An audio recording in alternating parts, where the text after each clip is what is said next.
This is the English channel. We will begin shortly. English channel, we will begin shortly.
This is the English channel. The session will begin shortly.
This is the English channel. The session will begin shortly.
This is the English channel. The session will begin shortly.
This is the English channel.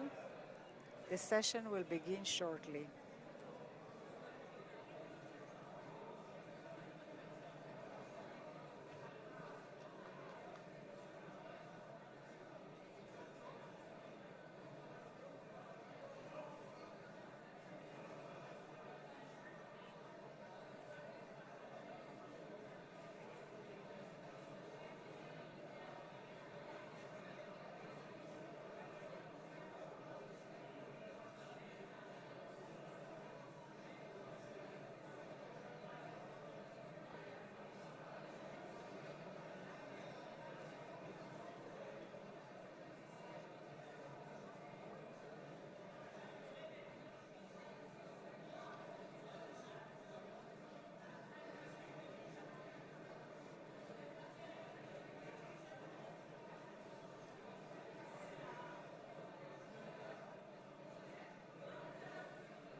This is the English channel. The session will begin shortly.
לא שומעת כלום. אוקיי.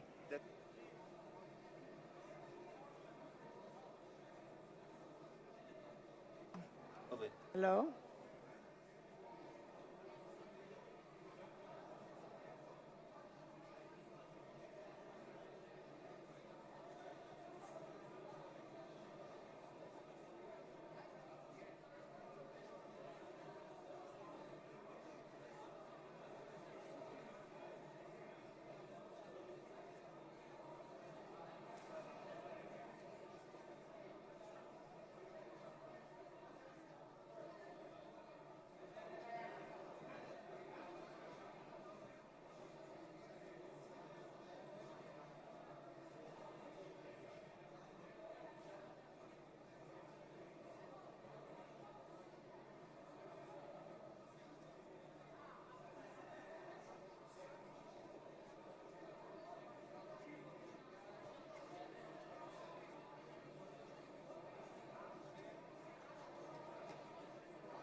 The session will begin shortly.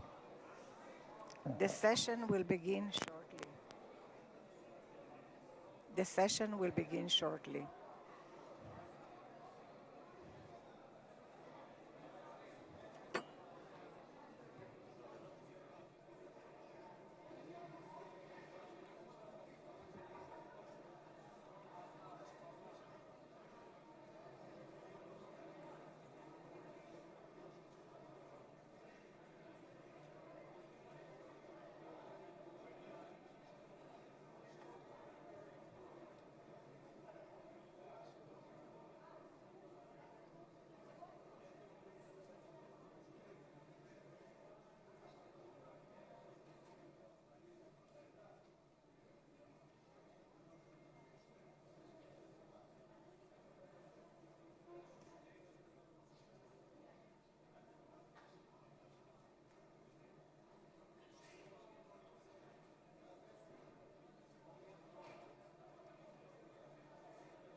חברי הכנסת והקהל, אנא תפסו את מקומותיכם. אנחנו מתחילים ממש בעוד מספר דקות.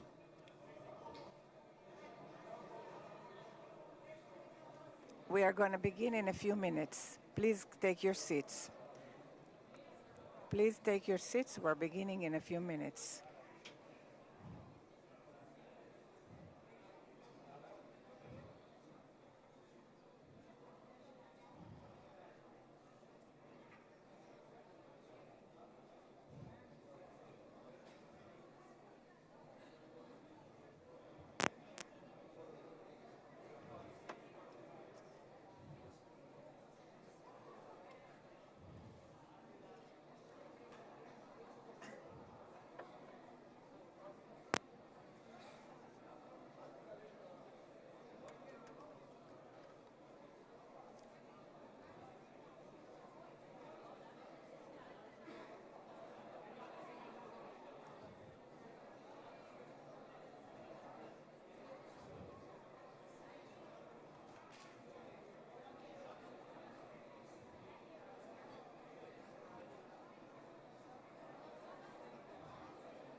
חברי הכנסת והקהל מתבקשים לקום.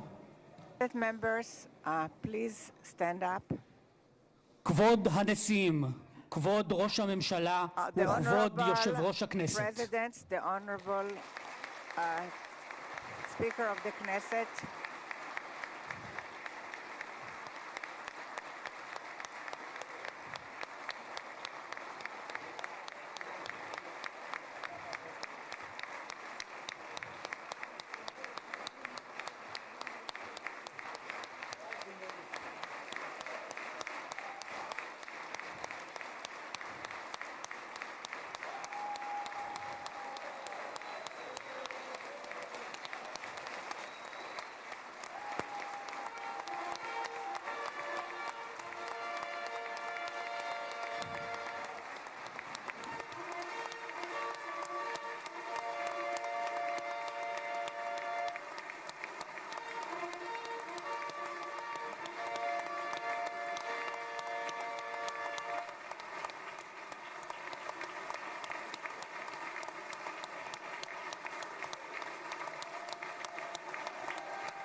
There on the balcony.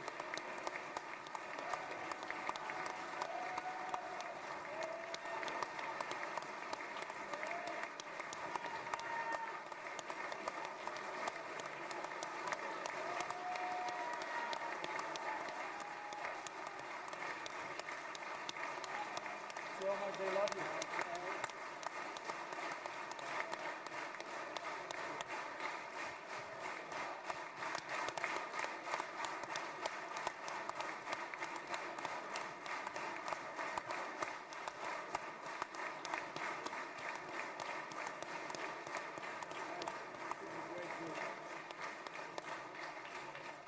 נא לשבת.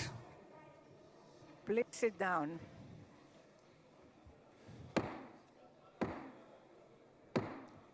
חברות וחברי הכנסת, היום יום שני, כ"א בתשרי התשפ"ו, 13 באוקטובר 2025, ואני מתכבד לפתוח את הישיבה המיוחדת של הכנסת לכבוד נשיא ארצות הברית של אמריקה, מר דונלד ג'יי טראמפ. Of the United States, Mr. Donald J. Trump.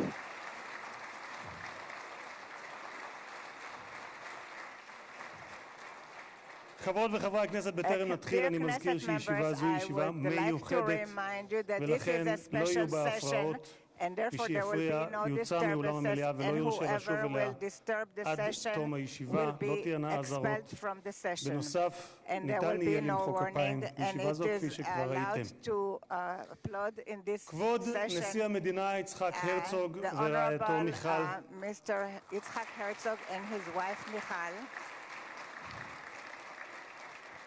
כבוד ראש הממשלה בנימין נתניהו ורעייתו שרה, Benjamin Netanyahu and his spouse Sarah,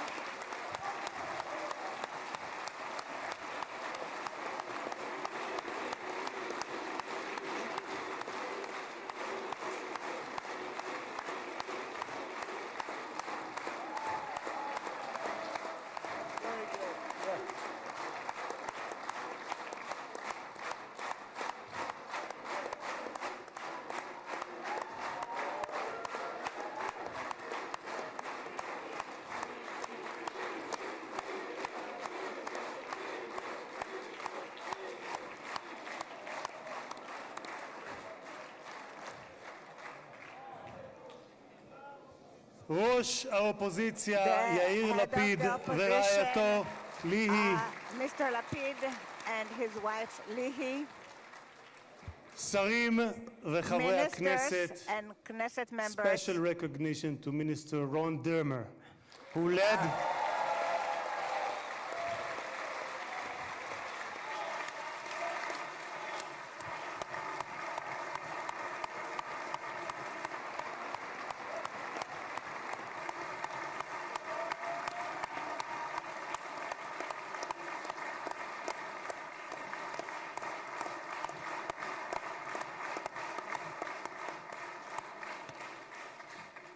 Special recognition to Minister Ron Dermer, who led the negotiation team on behalf of Israel.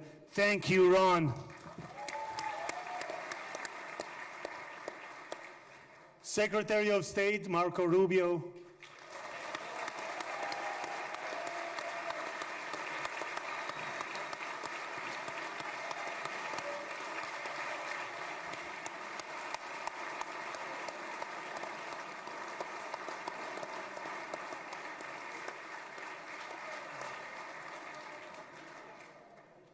Secretary of War Pete Hegseth,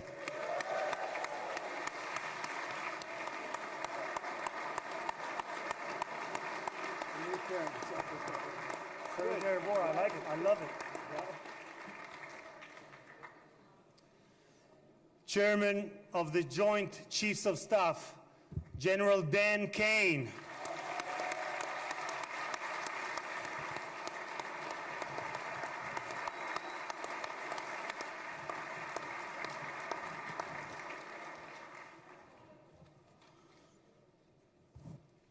Two key players, President Trump's special envoy, Steve Witkoff, who is here with his partner, Lauren.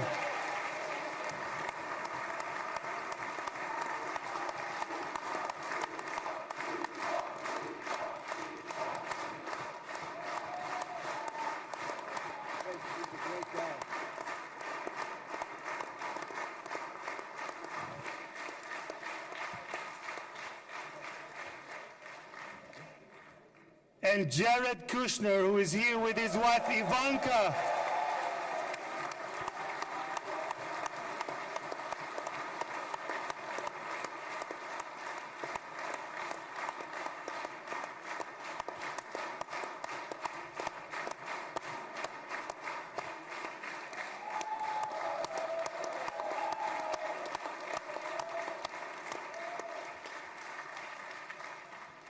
Thank you guys for everything that you have done to bring about this day. Ambassador of the United States to Israel, my dear friend and my absolute favorite rock star, Mike Huckabee. Do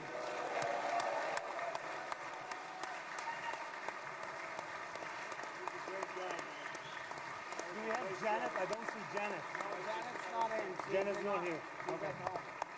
Okay. שגריר ישראל בארצות הברית, יחיאל לייטר.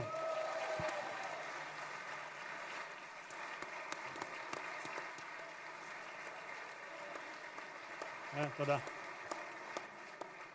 שגרירים וראשי משלחות זרות, ראש עיריית ירושלים, משה ליאון ורעייתו סתווית, סגל א' של המדינה, ראשי גופי הביטחון, אלה שנמצאים איתנו ואלה שבשטח, הרמטכ"ל רב אלוף אייל זמיר,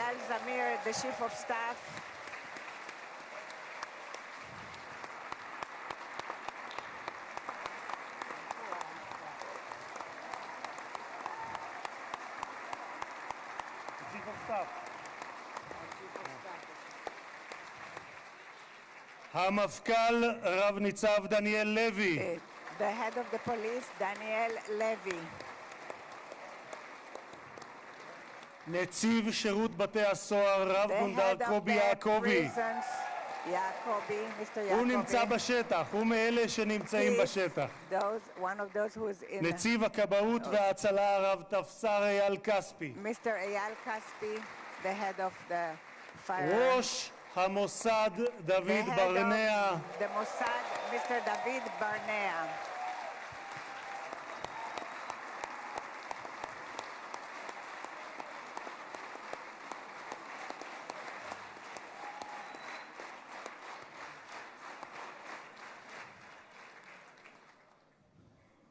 ראש שירות הביטחון הכללי, האלוף במילואים דוד זיני, בהצלחה. General Zini, the head of the General Security. Great success to you.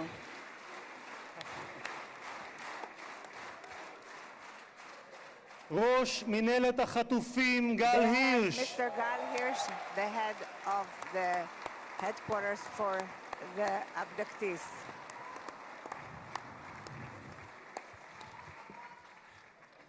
ראשי ערים וראשי רשויות מקומיות, and the local authorities, מנכ"ל הכנסת שהרים בשלושה ימים ביקור שדרושים לו 3 חודשים לפחות, משה צ'יקו אדרי.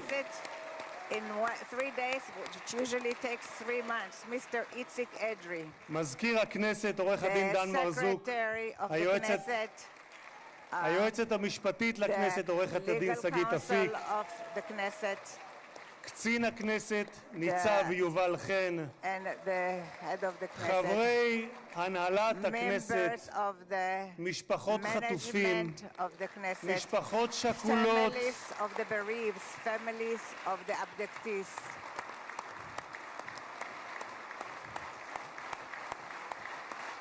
These are the hostage families. And the bereaved families also.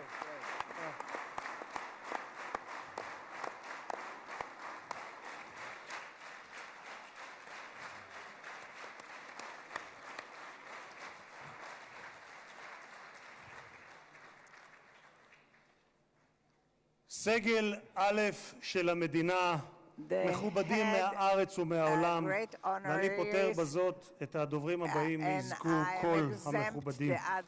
קהל יקר, אזרחי ישראל, יש לי הכבוד המיוחד לברך יחד איתכם את החבר הטוב ביותר שהיה אי פעם למדינת ישראל בבית הלבן.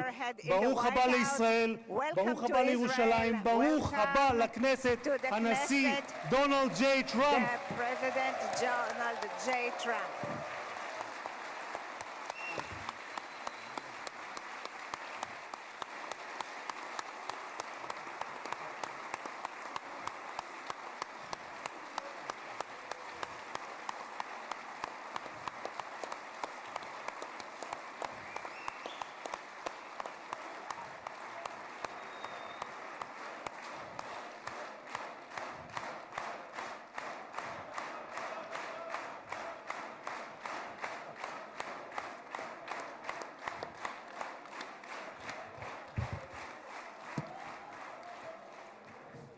אדוני הנשיא, Mr. President, אני מבקש להודות לך I would like to על thank you שהענקת לכנסת את that הזכות you והכבוד granted the להיות Knesset הפרלמנט the הראשון honor מחוץ לארצות that הברית it is the שאתה first מבקר בו parliament בכהונתך that you הנוכחית. are visiting in your במסורת present היהודית term. נהוג לברך In ברגעים the ייחודיים Jewish שכאלה. tradition, we are ברוך used to שנתן bless מכבודו לבשר the ודם. one תודה who לך, gives הנשיא us the טראמפ. honor. Thank you very much, Mr. President, President Trump.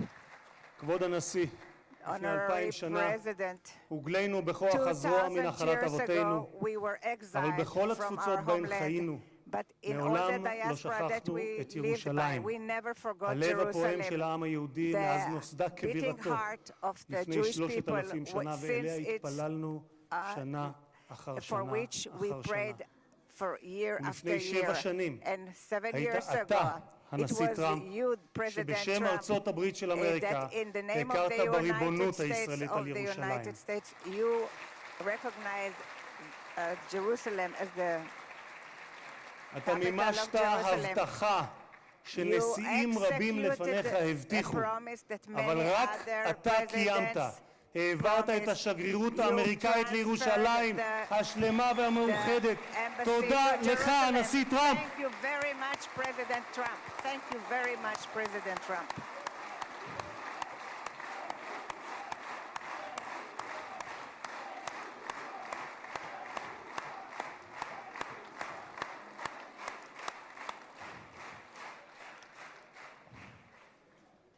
משחר הקמתה In the נאלצה dawn מדינת of its ישראל להילחם, establishment, אך תמיד הושיטה את Israel ידה was לשלום. forced to לפני fight, 5 but שנים it always extended הובלת its יחד hand עם to ראש peace. הממשלה נתניהו 7 years את ago, הסכמי you אברהם. led the Abraham זכיתי, Accords, כן, מגיע. and I had the privilege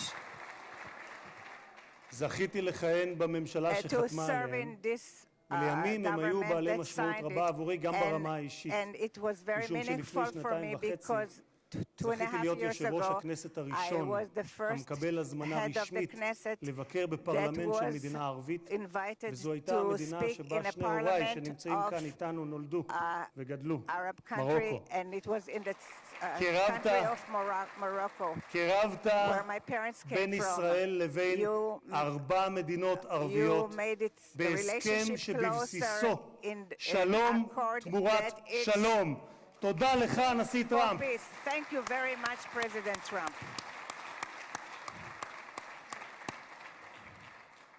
הרבה לפני כהונתך הראשונה, Many years כבר before your first ב-2011, term, already in זיהית את הסכנה 2011, שבאיראן you גרעינית identified the וכתבת, danger of ואני אומר זאת בשפת המקור nuclear ברשותכם. Iran. Iran's quest of nuclear weapons is a major threat to our nation's national security interests. We can't allow Iran to go nuclear. איום על ארצות הברית משמעו איום על העולם החופשי כולו. את עמדתך העקבית ששמה את אמריקה ראשונה, America first, Continued that אך you לא put לבדה, America but first, not but not America alone, alone. but not America הבאת alone. עמך You לבית brought הלבן with בשתי you to כהונותיך. the White לפני 4 House in your חודשים, two terms. לאחר שראש הממשלה נתניהו 4 months ago, פתח after במבצע Prime עם כלביא, Minister הורית על started המבצע Rising פטיש חצות, Lion, Midnight Hammer, you started פעולה the אמיצה, Midnight שלא Hammer, הייתה which was כמותה a very עד brave שאתה action, הגעת. that there was nothing like it until you arrived at the White House. בכך, In אדוני that, הנשיא, Mr. מנעתם President, you שואה prevented גרעינית שאיראן a ביקשה להמיט nuclear עלינו holocaust ועל that העולם, Iran wanted to bring מדינה about to the שבפרלמנט world. שלה A country נבחרי in its הציבור זועקים parliament, its מוות elected לאמריקה, officials מוות לישראל. cry death to America והיום and death to אנו יכולים Israel. לומר And today we can למשטר say האייתולות באיראן, to the Ayatollahs לא יהיה rule in נשק גרעיני. the תודה Iran לך, will הנשיא not טראמפ. have nuclear power. Thank you, President Trump.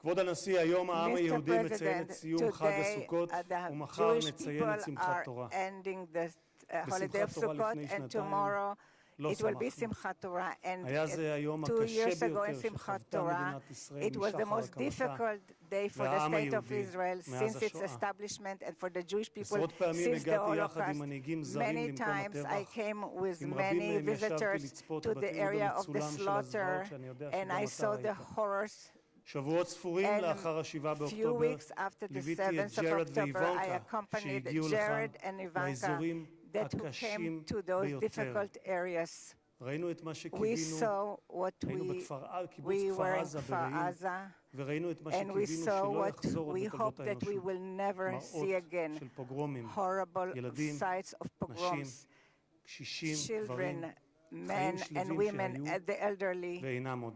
They are no longer השטן there. לא רק The רצח, Satan not טבח, only אנס murdered ושרף and raped רבים מאחינו ואחיותינו, and many of our הוא גם brothers and חטף אותם, sisters, he מתים also וחיים. מאז abducted the בני ישראל life נלחמו and את the dead. המלחמה הקשה, And since then, הארוכה, this וגם has been the הצודקת longest בתולדותיהם. and the most just הפצע הזה war, this של אחינו wound החטופים בשבי of our נותר brothers פתוח ושותת in דם מאז ה-7 prison באוקטובר, has כאשר כל עם been, ישראל when all כאב the את כאב nation of החטופים Israel ובני has been משפחותיהם, in התלויים בין pain of תקווה the לייאוש, families בין חיים of the למוות, abducted עד הבוקר הזה. until this morning. במשך שנתיים, For 2 years, במקום בו יושבים האורחים in the ביציע gallery where שמולנו, the כבוד people, הנשיא, the guests are sitting, השקיפו מעלינו תמונות we had החטופים. photos of הבוקר, the hostages. לקראת האירוע But ההיסטורי this הזה, morning, זכינו להוריד towards את this התמונות עם historical day, חזרתם של we החטופים were able to למשפחותיהם. remove אני the אעשה משהו photos, ספונטני, and I אדוני will הנשיא. do את something סיכת החטופים הזאת, spontaneous, and I will מצבעי כחול remove לבן, קיבלתי the pin מצביקה מור, אבא של that I איתן מור. received from אני Tzvika מתכבד Mor. להוריד אותה, כי I לפני am רגע removing דיברתי it עם because a צביקה, minute ago איתן I כבר spoke בידיהם, to Tzvika והם Mor, חוגגים את brother, האיחוד and הזה. they are תודה celebrating לך, this הנשיא unification. טראמפ. Thank you so much, President Trump. Thank you so much, President Trump.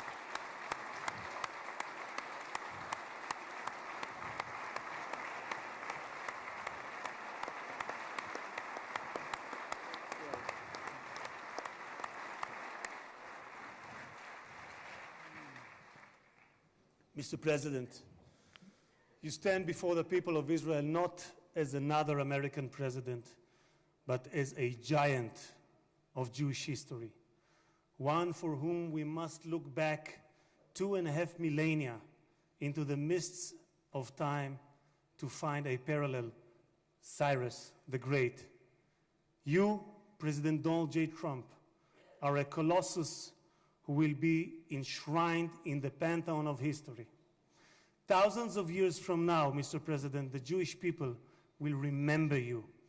We are a nation that remembers.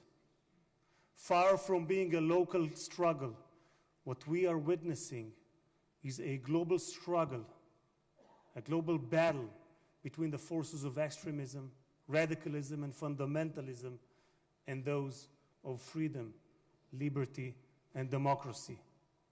What the world needs now is not appeasers who feed the crocodile in the hope that they will be eaten last, like the kind we have seen recently at the UN General Assembly.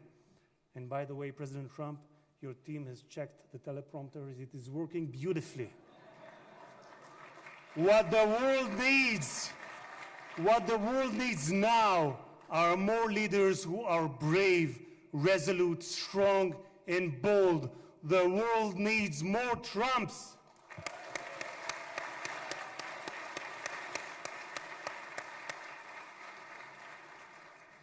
Mr. President, with your permission, I would like to take this moment to address Prime Minister Netanyahu.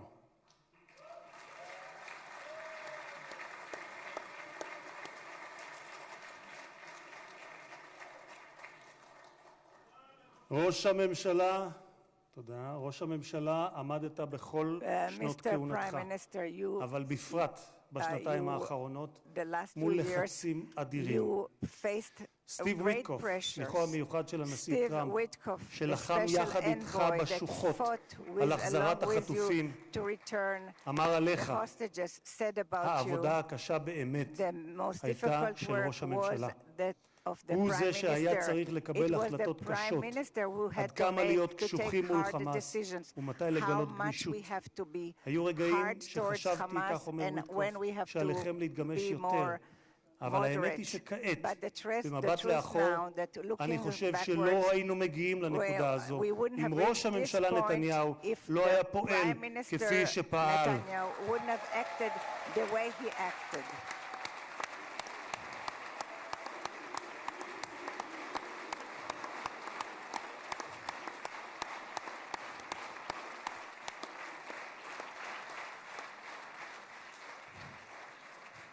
גם הנשיא שלי, ממשיך וויטקוף, גם הנשיא שלי, אתה אדוני, הנשיא טראמפ, מאמין בכך.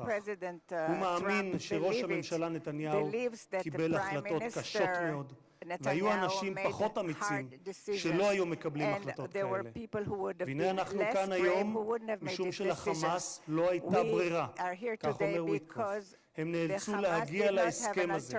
הלחץ היה עצום ולכם יש צבא גדול. התקדמתם משמעותית בשטח וזה מה שהוביל להסכם הזה. כך אומר השליח וויטקוף.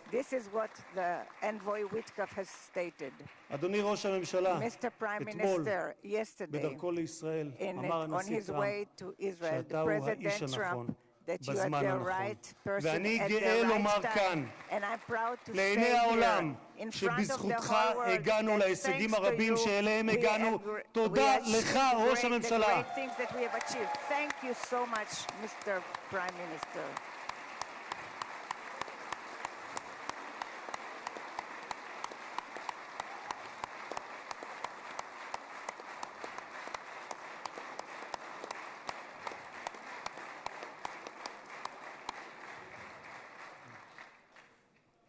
ביום הזה נודה מלב האומה וממעמקי הנפש הלאומית לחיילי צה"ל האמיצים,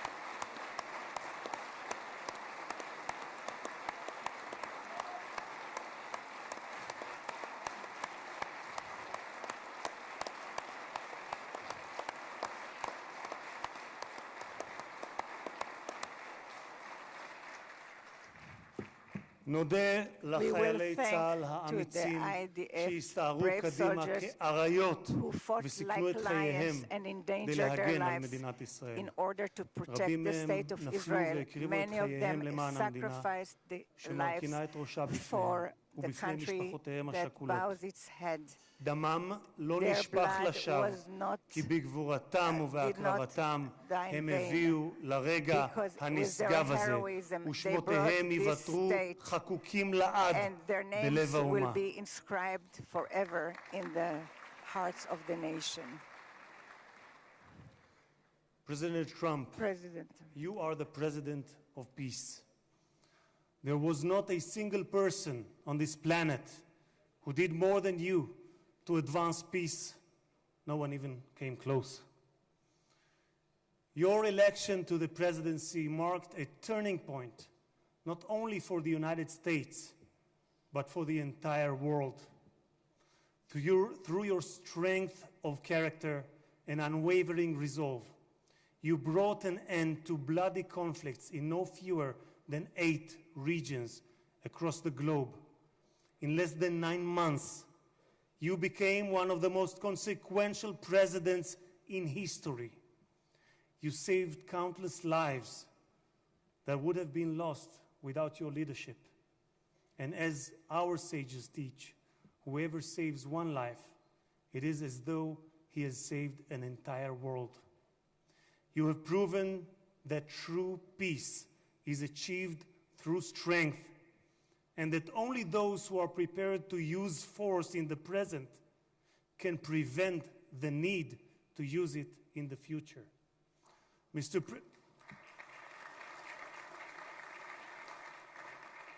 President, you, more than any other individual, are deserving of the highest recognition for your efforts in promoting peace.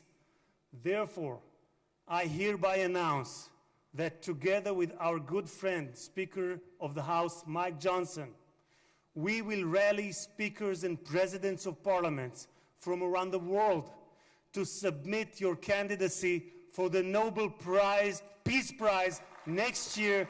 There is no one more deserving than you, President Trump. No one.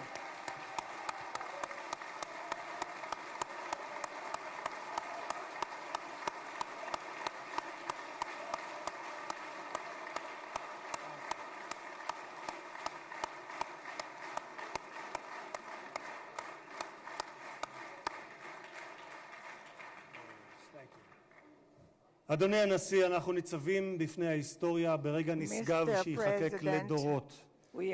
זה יום מאוד מרגש לאזרחי ישראל, יום שכולנו ייחלנו לו.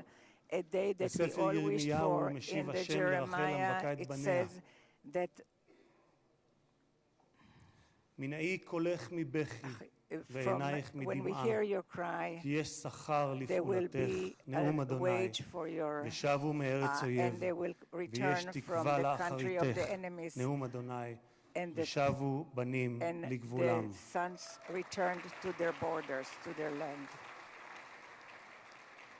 אני מבקש לאחל מכל ליבי החלמה מהירה ושלמה לפצועים ולחטופים השבים. כמה טוב שבאתם הביתה. How happy we are and how good it is that you are back home. הנשיא טראמפ, מי ייתן והעושה שלום במרומיו יברך אותך, נשיא השלום, את ארצך ואזרחיה, את משפחתך וכל היקרים לך, ויעשה שלום עלינו ועליכם. May God bless you, President Trump. May God bless the United States of America. And may God bless the state of Israel. תודה רבה וחג שמח.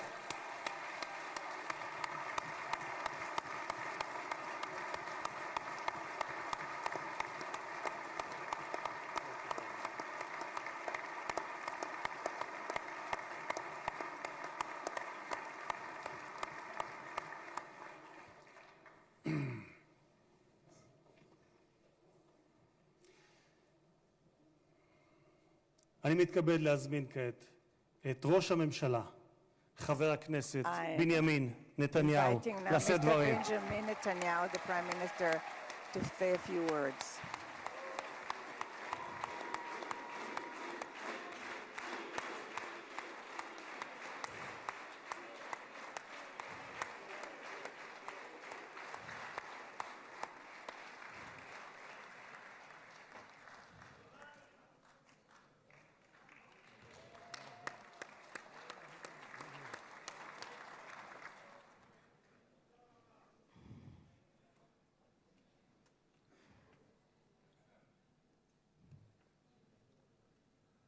מכובדי הנשיא הרצוג ורעייתו מיכל, President Herzog and his wife Michal, מכובדיי הרבים, and the great honorary guests, ובראשם and headed by ידידנו הגדול, our great friend, נשיא ארצות the הברית, President of the United הנשיא States, דונלד ג'יי President טראמפ.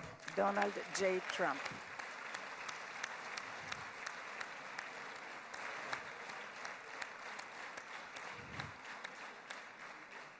ברוך בואך Welcome לירושלים, to בירתנו Jerusalem, הנצחית. our eternal capital. ברוך בואך Welcome לישראל, to Israel ביום המרגש הזה, in this moving day, exciting שיחקק day בתולדות עמנו. that will be inscribed in the history וגם on אתה, the הנשיא, annals of Israel, and you too, Mr. תחקק President, בתולדות עמנו, will be inscribed in כבר the נחקקת history of בתולדות our nation, האנושות. and you are already inscribed אבל אנחנו, in the כפי history שנאמר, of the world. זוכרים את ידידינו, We remember our ואנחנו friends. יודעים We know את חלקך your החשוב part, your important והמכריע part, and the determined בהחזרת part יתרת חטופינו. of the return of the ביום הזה, hostages. In this day, שהתבשרנו עכשיו, when we רק were לפני שעה informed קלה, today, an hour ago, שכל חטופינו that החיים, all our live שבו אלינו. hostages returned back to us. איזו התרגשות, What excitement. כמה חיכינו לרגע הזה, How long we've waited for ואנחנו this מחויבים moment, להחזיר את כולם. and we have committed ואני to רוצה return להודות לך באופן everyone. אישי, And I want to thank you ובשם האומה personally כולה. and on behalf of the whole תודה לך, nation. הנשיא טראמפ. Thank you, Mr. תודה לך. President Trump. Thank you, Mr. President.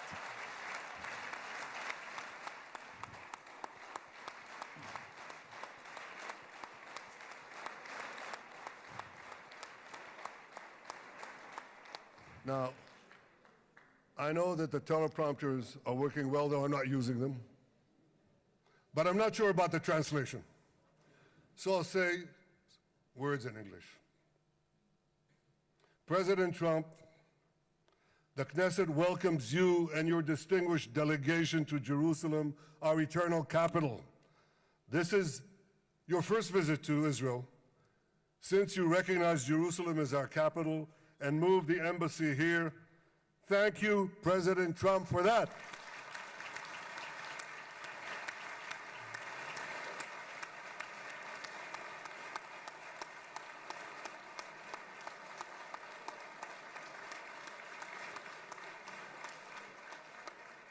There are many other reasons to thank you since your last visit here.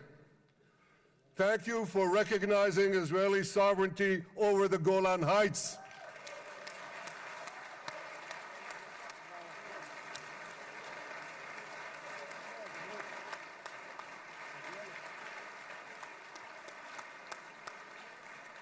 Thank you for standing up to the lies against Israel in the United Nations.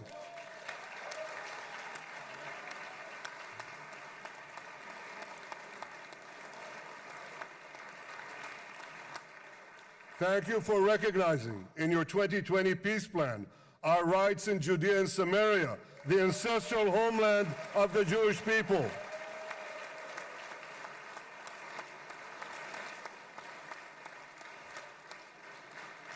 Thank you for brokering the historic Abraham Accords.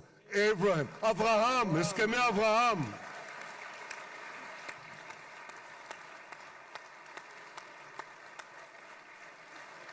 Thank you for withdrawing from the disastrous Iran nuclear deal.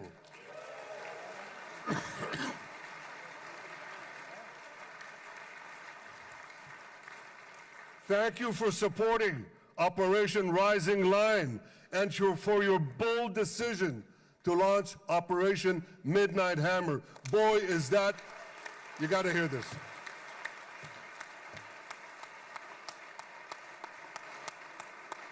This is the most fitting name ever named for a military operation, because a little after midnight, you really hammered them.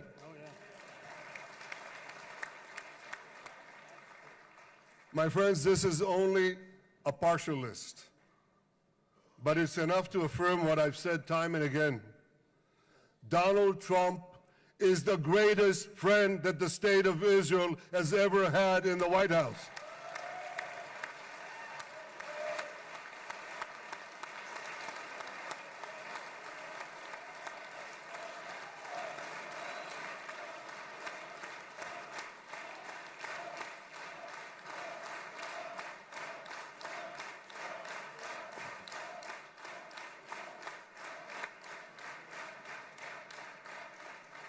No American president has ever done more for Israel. And as I said in Washington, it ain't even close. It's really not a match. Mr. President, today we welcome you here to thank you for your pivotal leadership in putting forward a proposal that got the backing of almost the entire world. A proposal that brings all our hostages home.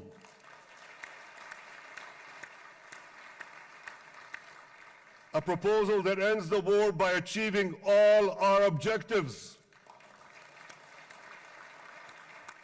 A proposal that opens the door to an historic expansion of peace in our region and beyond our region. Mr. President, you are committed to this peace. I am committed to this peace. And together, Mr. President, we will achieve this peace. We've done it before. We've done it before in the Abraham Accords, and we'll do it again. Mr. President, today the Jewish calendar marks the end of 2 years of war. That war began on October 7th, on the Jewish festival of Simchat Torah. You always tell me, and you tell the world, remember October 7th. Mr. President, we remember. We remember the thousands of Hamas terrorists who stormed into our towns and kibbutzim. We remember the 1,200 people Hamas savagely slaughtered in cold blood, including dozens and dozens of Americans. We remember entire families burnt alive as they embraced each other. We remember the beautiful young Israelis brutally gunned down at the Nova Music Festival. We remember the hundreds of our citizens who were dragged into the dungeons of Gaza, including 12 Americans, men and women, young and old, babies and elderly Holocaust survivors. My friends, Mr. President, Donald, these monsters take babies as hostages. In response to this barbaric attack on October 7th, Israel did what it had to do. With indomitable courage, we set out to defend our people, to defeat our enemies, and to release our hostages. Our heroic soldiers fought like lions. They fought on the front lines of civilization and barbarism. Israel achieved amazing victories over Hamas and the entire Iran terror axis. Sinwar, Def, Hania, Nasrallah, Assad, they're all gone.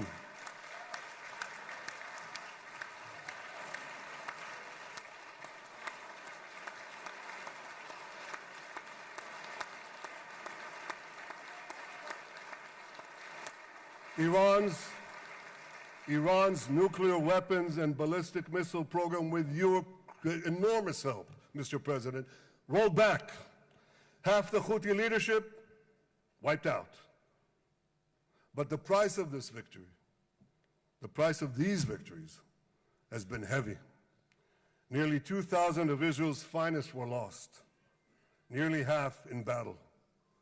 They left behind parents, spouses, siblings, and children. Their love and laughter, their promise and potential were lost forever. To the families of our fallen fighters, many of them are here, I say, I know the depth of your pain. I know the inconsolable grief that will accompany you for the rest of your lives.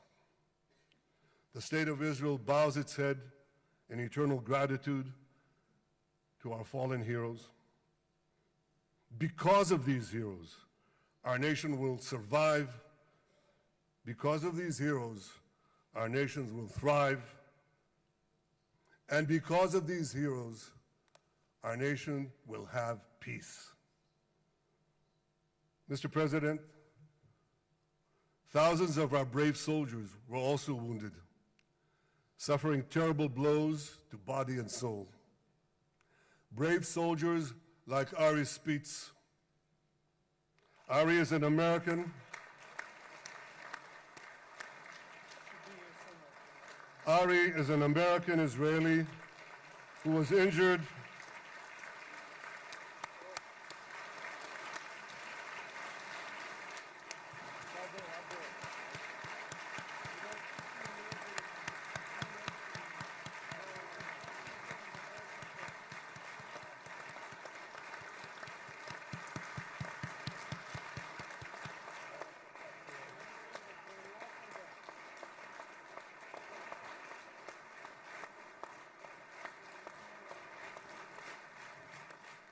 Ari is an American Israeli who was injured in Gaza while searching for Hamas terrorists and weapons.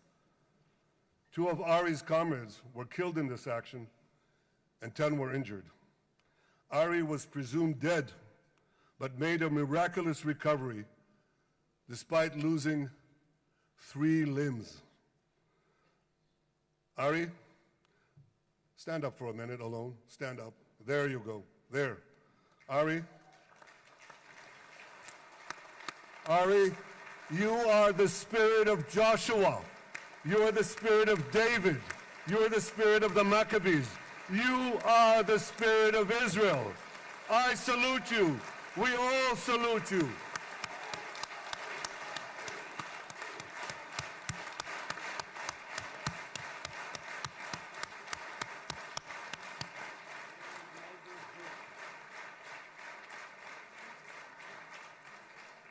Sabine Tassa of Kibbutz Netiv HaAsara is watching us today from the Israeli consulate in Los Angeles. Sabine lost her husband and her oldest son on October 7th. She is the mother of 3 other boys. 2 of them, Koren and Shai, witnessed their father jump on a Hamas grenade to save his 2 sons. We all saw the film of those 2 boys crying out in pain, "Father is dead. Why? Why did God save me?" Mr. President, my friend Donald, I've seen some very tough things in my life. But I couldn't bring myself to watch those boys suffering again. So I didn't see this film except once. Yet Sabine, their mother, has had the strength and fortitude to show this film across the world. And my wife Sarah and I asked her, "Sabine, how do you do it? Why do you do it?" And she answered, "I do it to show the entire world the monsters Israel is fighting and the justice of our cause." This is what she's doing once again in Los Angeles. Sabine, you can hear me now, so I want to tell you on behalf of all of us, you embody the spirit of our biblical heroines, Deborah, Ruth, and Esther. You too are the spirit of Israel, and we all salute you.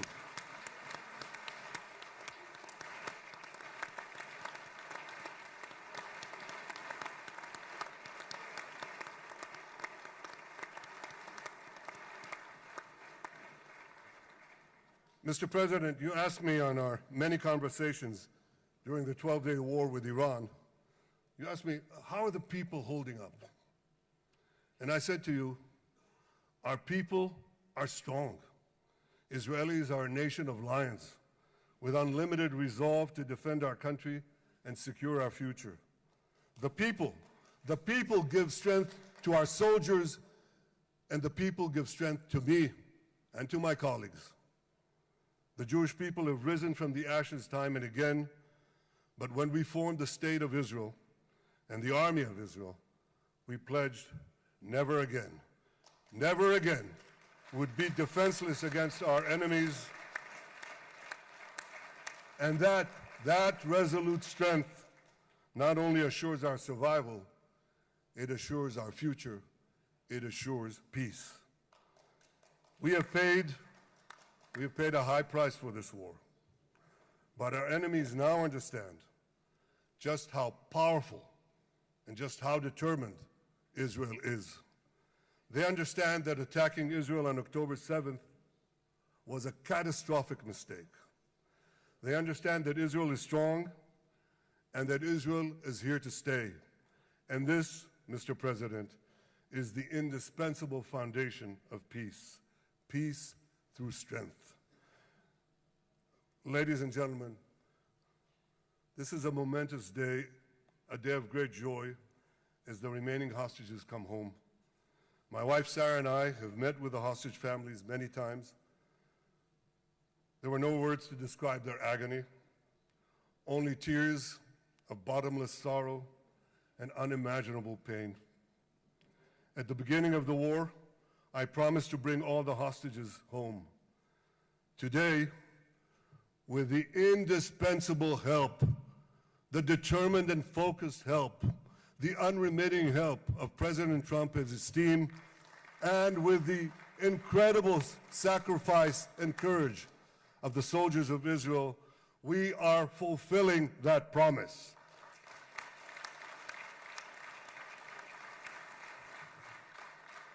It has been a long journey to get here.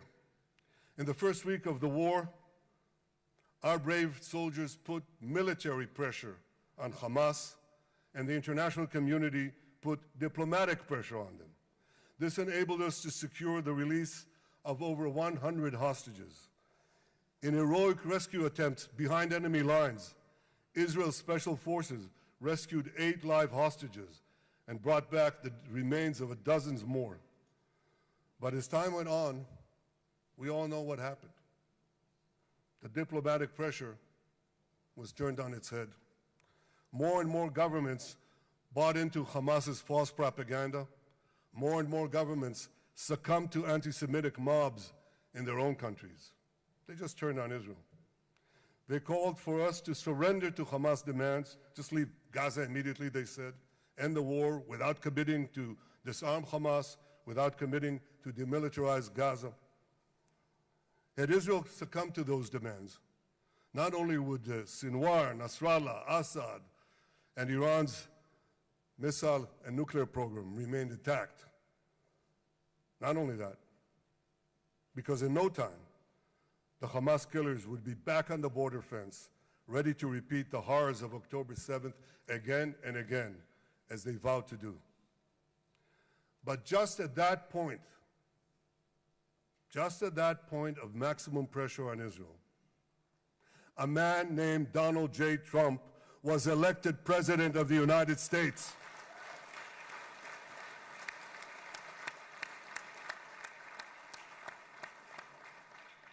And ladies and gentlemen, overnight, everything changed. Everything.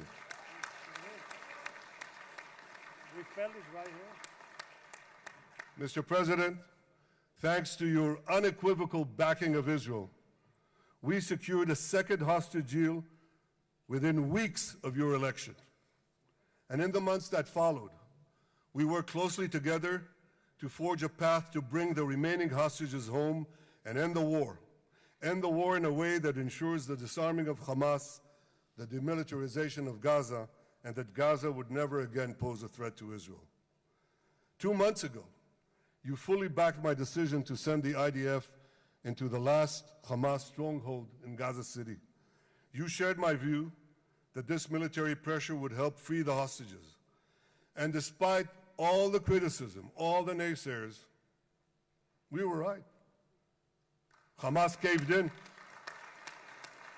And 2 weeks ago, you succeeded in doing something miraculous. You succeeded in doing something that no one believed was possible. You brought most of the Arab world, you brought most of the world behind your proposal to free the hostages and end the war. I want to thank Steve Witkoff, Jared Kushner, and Ron Dermer for their great contribution to this effort.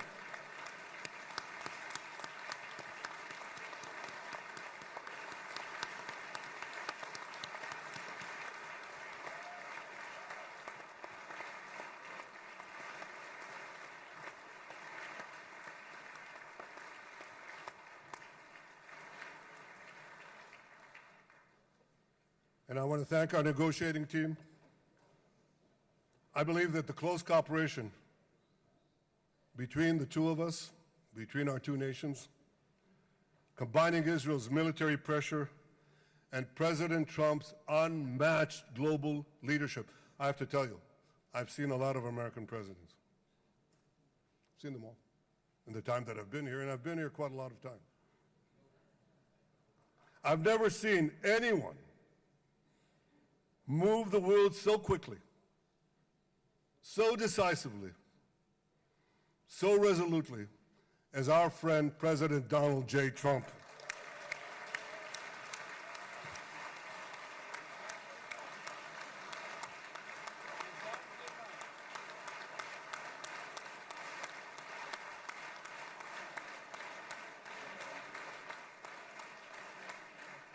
With our military pressure and President Trump's global leadership, we achieved this historic moment. It's a moment of indescribable joy as our nation embraces our sons who are coming home. Mr. President, this week, Jews around the world are going to read the book of Ecclesiastes, Kohelet, in the Bible. The Bible has many miraculous moments. One of them was your decision to bomb Fordo. I think it was a pivot of history because it wasn't meant only to bomb Fordo. That action and your previous action of taking out Qasem Soleimani, the architect of death, I think that changed the balance of power in the world. You brought America back again to the driver's seat.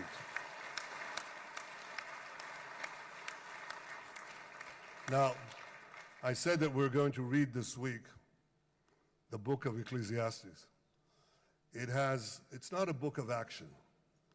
It's a book of meditations, of thought, a perspective on life and on death.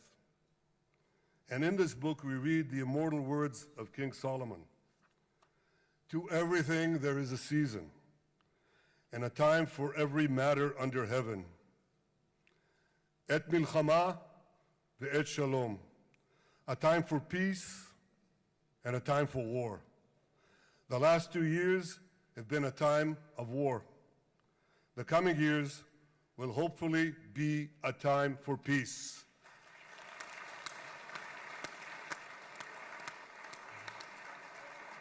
Peace inside Israel and peace outside Israel.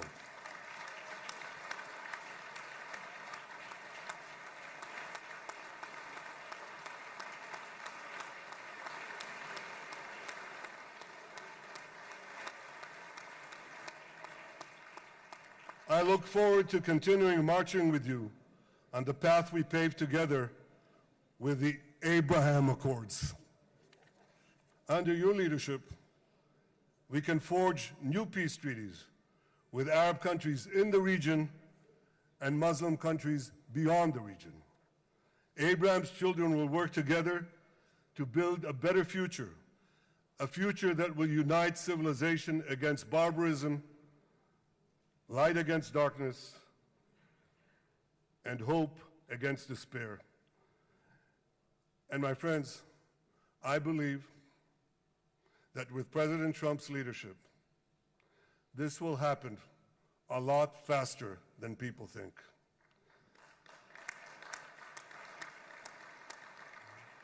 As Prime Minister of Israel, I extend my hand to hold those who seek peace with us.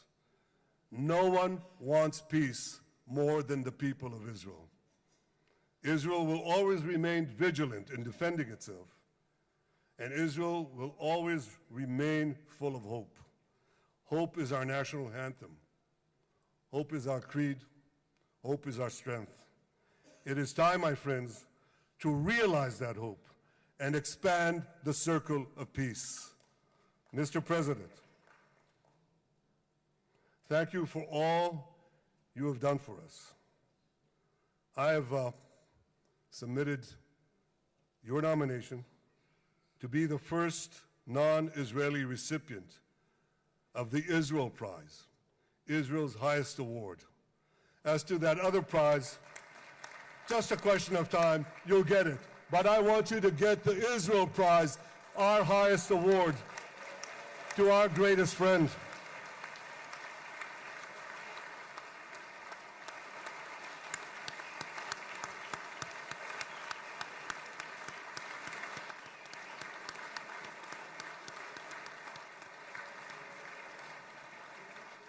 When others were weak, you were strong. When others were fearful, you were bold. When others abandoned us, you stood by our side. On behalf of the government and people of Israel, I thank you for your extraordinary friendship. Thank you for helping bring our hostages home. Thank you for supporting Israel's march to victory. Thank you for paving a path to peace. מכובדי נשיא ארצות הברית, ידידי דונלד, Honorary ברוך הבא President, לישראל, welcome to ברוך Israel. הבא לירושלים, Welcome to Jerusalem. ברוך הבא ביום המרגש הזה, Welcome to שהחיינו this וקיימנו exciting day והגיענו that לזמן brought הזה. us to this day.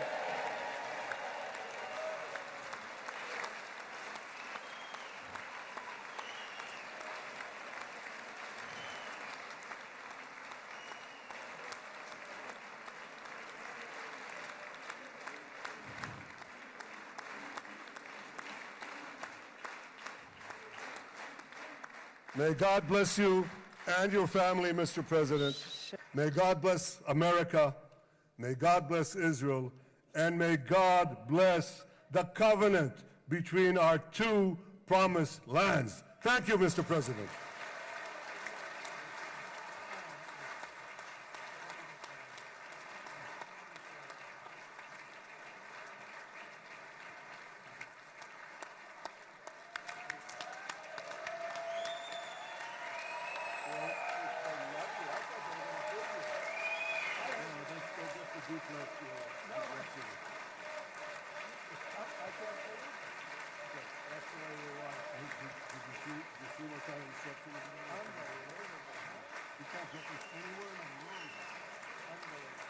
But you'll get it in the morning. Thank you.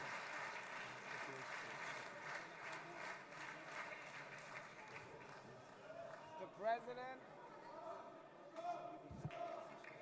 Where?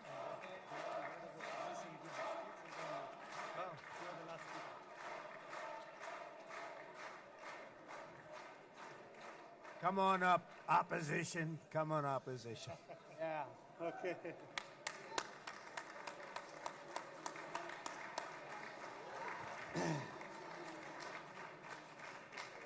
אני מתכבד להזמין כעת את ראש האופוזיציה, חבר הכנסת יאיר לפיד.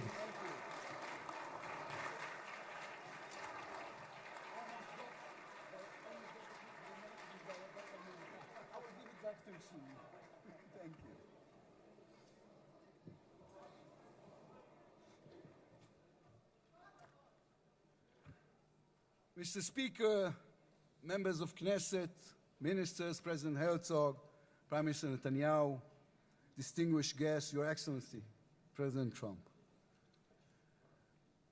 For 2 years, we waited for this moment. 2 years of sleepless nights, 2 years without air in our lungs. Our eyes are filled with tears today, our hearts are filled with gratitude, our children are coming home.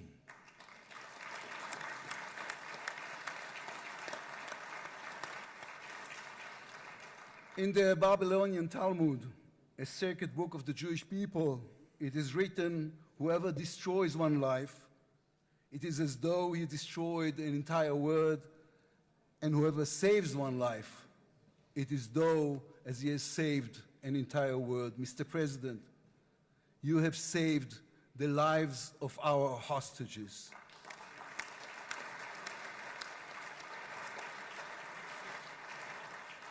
But you saved so much more. You have saved the souls of the bereaved whose loved ones now will be brought home for burial. You have saved thousands of soldiers who will now not fall in battle. And you have saved millions from the horrors of war. You have saved more than one life, and each life is an entire world. This is a historic moment, and a reminder that history is shaped by people. It is shaped by those who know the past, but have the vision to change the future. When you were elected, you declared that you would be the president of peace. You have kept your word. The fact that you were not awarded the Nobel Peace Prize is a grave mistake by the committee. But they will have no choice, Mr. President. They will have to award it to you next year.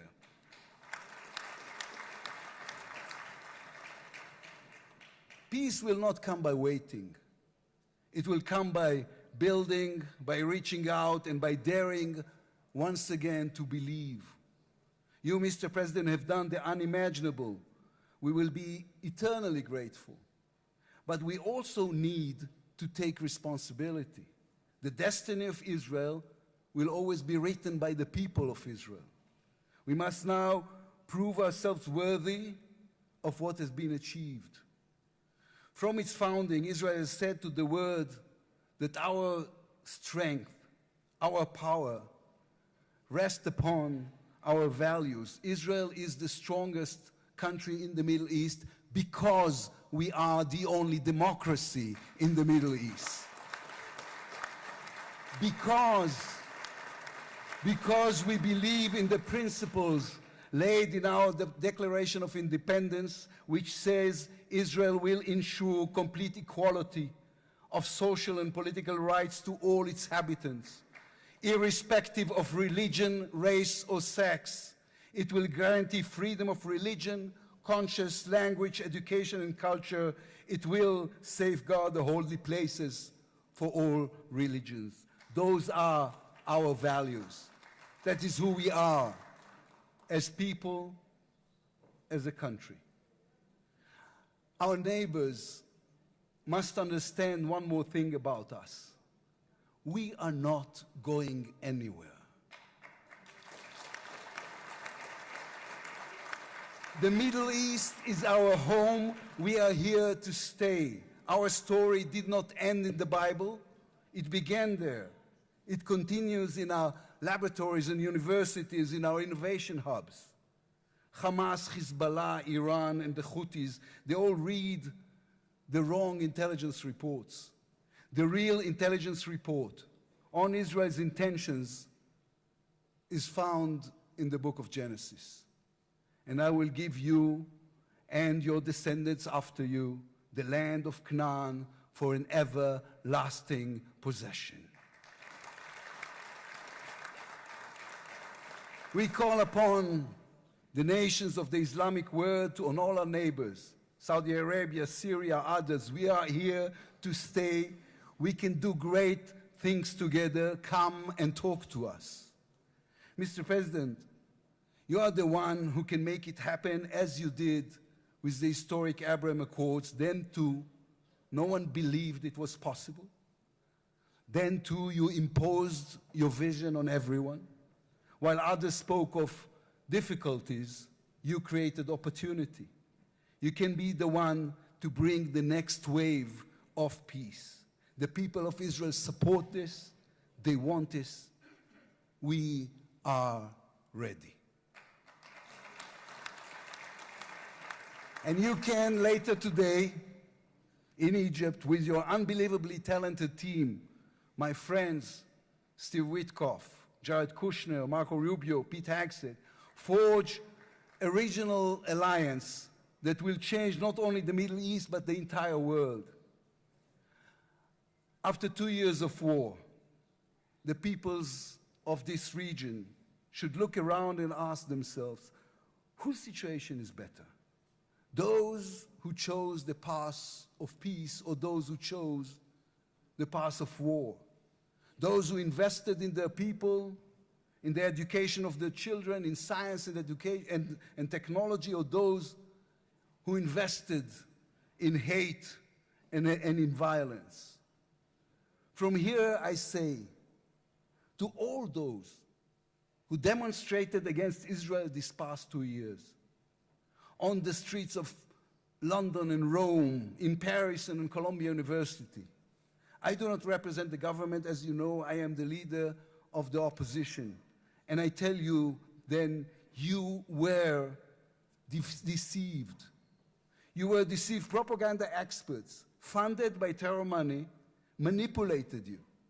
Now that the war has stopped, you have time and a chance to go and learn the facts. The truth is, there was no genocide, no intentional starvation.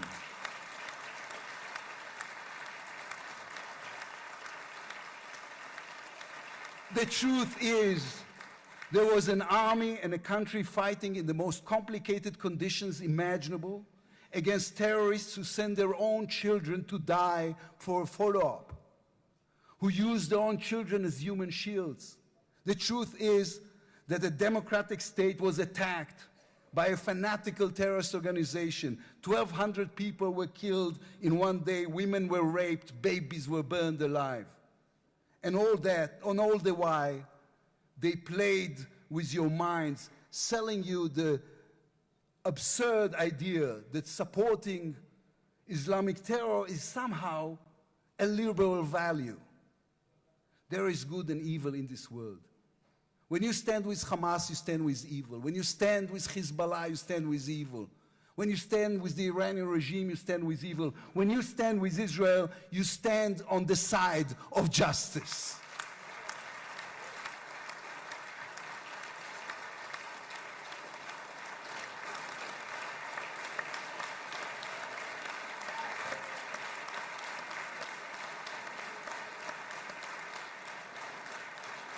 Last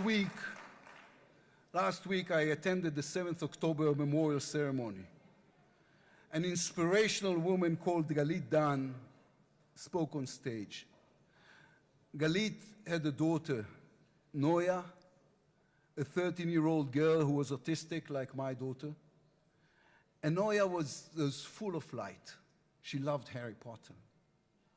On that dark day, Noya was sleeping at her grandmother's, Carmela's house in Kibbutz Nir Oz. Carmela was 80 years old. Their bodies, grandmother and granddaughter, were found embraced. They were murdered together. On stage at the ceremony, Galit said a sentence that moved us all. We don't want revenge, she said. We want redemption. Today, the redemption begins. Israel has endured 2 terrible years on the battlefield and in the international arena. But in those 2 years, we also rediscovered our own greatness. We remember how good we can be. Our pilots who took control of the skies over Iran. Our industries leading the world in technology. Our civil society, which reached out to help every victim of the war. We will move forward toward a different future. Our heroic soldiers who saved us all will fold away their uniforms and rise as teachers and engineers, scientists and innovators, investors and small business owners. We will never be able to repay the debt to those who sacrificed everything these past years, to those who, as President Lincoln said, gave the last full measure of devotion. We can only be worthy of them, worthy of their sacrifice. Mr. President, allow me to speak also to the businessman in you, the deal maker who understands value. If there were one stock in the world I would invest in today, it is the State of Israel. If there were one nation that deserves unrestricted access to GPU chips, to AI and SMR technologies, to American markets, it is the State of Israel. Israel's future is intertwined with our eternal alliance, our strategic and moral covenant with our greatest friends, the United States of America. This war is over. We will always need to stay vigilant, to guard against those who seek our destruction. But the State of Israel is about to reinvent itself. The challenges ahead demand not only strength, but a new vision. It's time to take a new path, to be a nation that is advanced and thriving and peace-seeking. We have waited for this moment, for the end of the war, for the return of the hostages, for the chance to rechannel our grief and loss into the energy needed to rebuild our nation. Thanks to you, Mr. President. Thanks to our soldiers, our lions. Thanks to the millions of great Israeli patriots who filled the streets and the square and never, not for one moment, gave up on the hostages.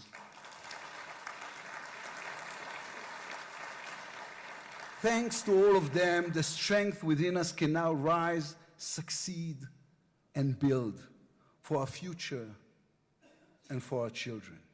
Thank you very much. God bless the United States of America. Am Israel Chai.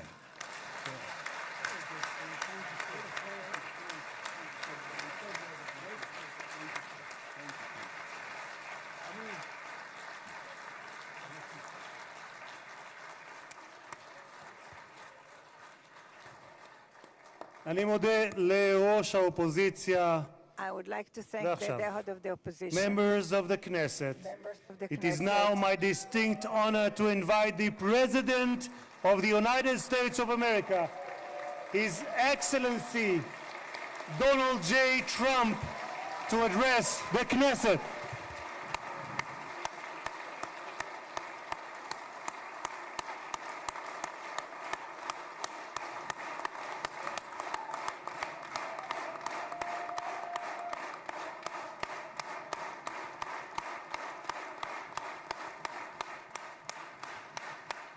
Thank you very much. Thank you.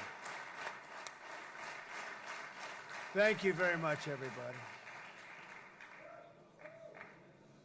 It's a great honor. Nice place. Very nice place. Mr. President, Mr. Prime Minister, Mr. Speaker, esteemed members of the Knesset and cherished citizens of Israel, we gather on a day of profound joy, of soaring hope, of renewed faith, and above all, a day to give our deepest thanks to the Almighty God of Abraham, Isaac, and Jacob.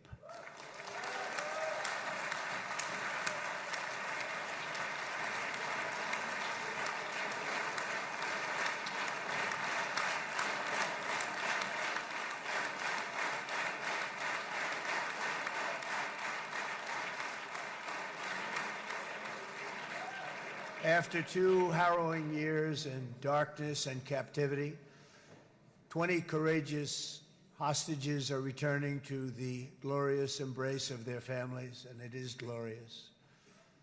28 more precious loved ones are coming home at last to rest in this sacred soil for all of time. And after so many years of unceasing war and endless danger, today the skies are calm, the guns are silent, the sirens are still, and the sun rises on a holy land that is finally at peace, a land and a region that will live, God willing, in peace for all eternity.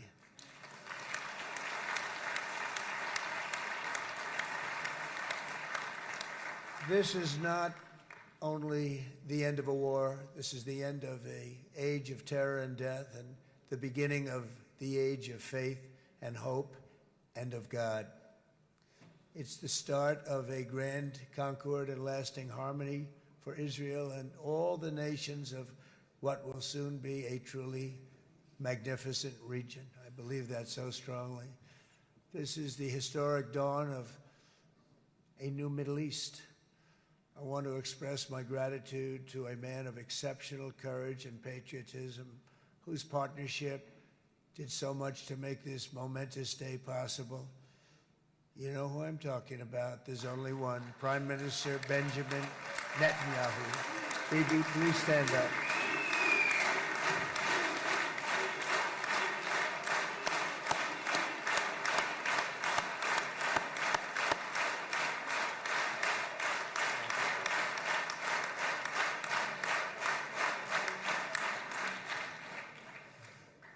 And he is not easy, I want to tell you. He's not the easiest guy to deal with, but that's what makes him great. That's what makes him great.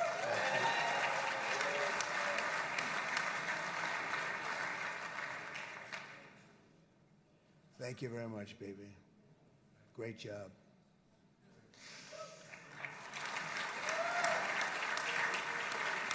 And let me also convey my tremendous appreciation for all of the nations of the Arab and Muslim world that came together to press Hamas to set the hostages free and to send them home. We had a lot of help. We had a lot of help from a lot of people that you wouldn't suspect, and I want to thank them very much for that. It's an incredible triumph for Israel and the world to have all of these nations working together as partners in peace. And it's pretty unusual for you to see that, but it happened in this case. This was a very unusual point in time, a brilliant point in time. Generations from now, this will be remembered as the moment that everything began to change, and change very much for the better. Like the USA right now, it will be the golden age of Israel and the golden age of the Middle East. It's going to work together. I'd like to thank several great American patriots for their invaluable help in getting something done that almost everyone thought was absolutely impossible. We were wasting our time. So many people said, you're just wasting your time. But we weren't, because we had talented people working with us, and we had people that loved your country, and frankly, people that loved the region. They loved the Middle East. I want to thank my friend Steve Witkoff.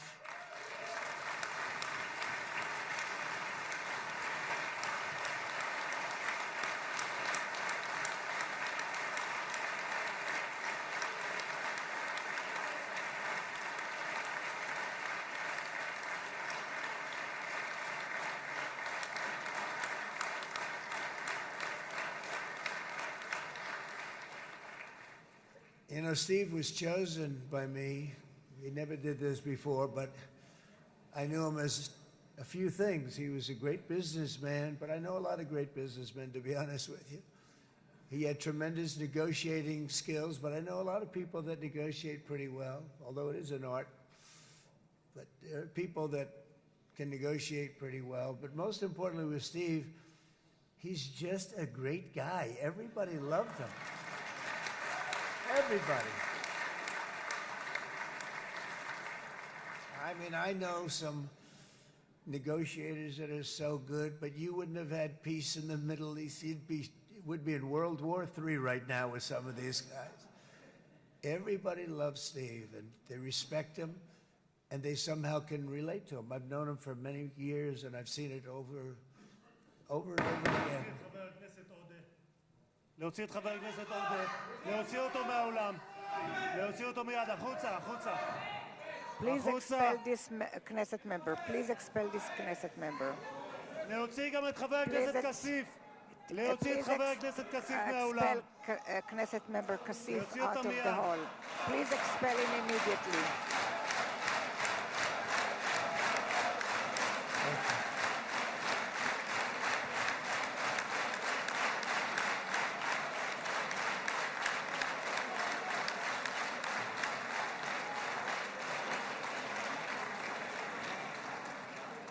Sorry for that, Mr. President. I'm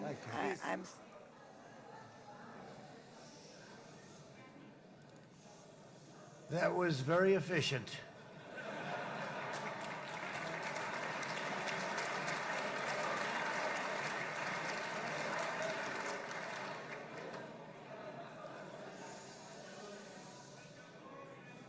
So back to Steve. He's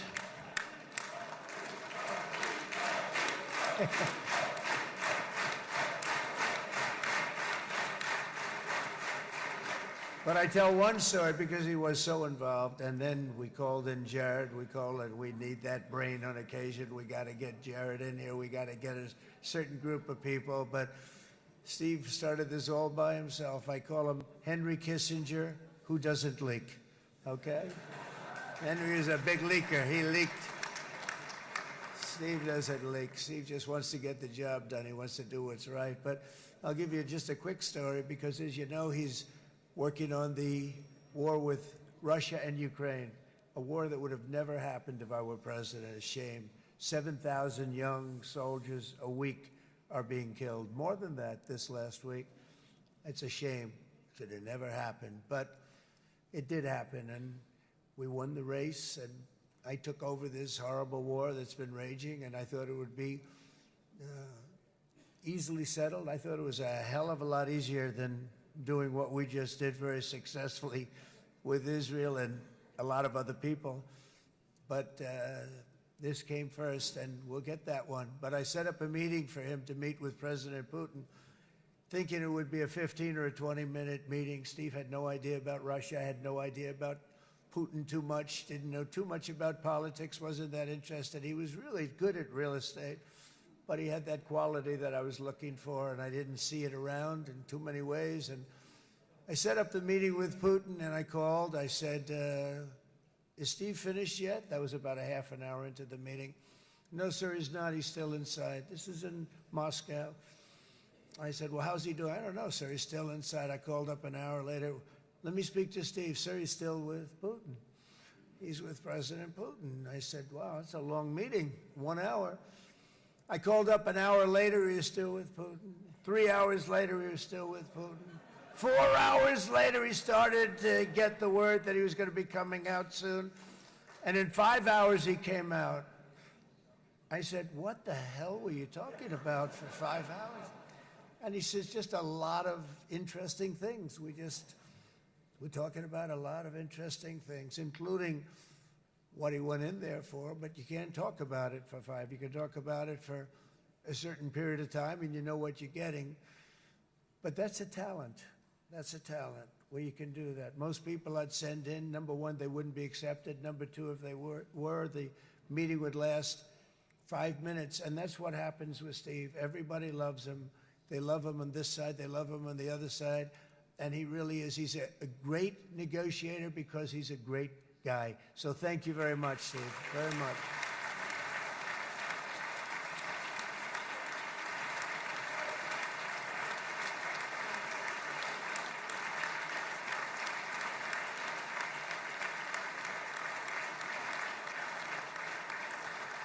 And let me also give a very special thanks to someone who truly loves Israel.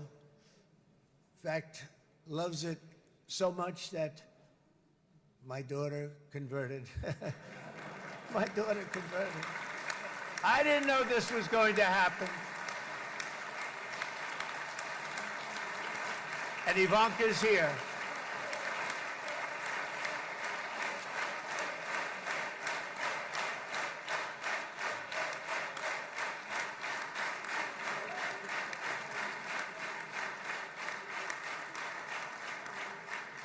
And Bibi, you do know this was not in the cards for me. You understand that.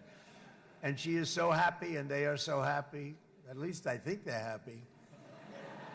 If they're not, we have a big story, right? No, they have a great marriage, and they get along great. They're best friends. They have a very special relationship. But Jared has been so helpful. He really did something very special. He established the Abraham Accords with a group of very wonderful people. I like calling it the Avraham Accords, because people that, right?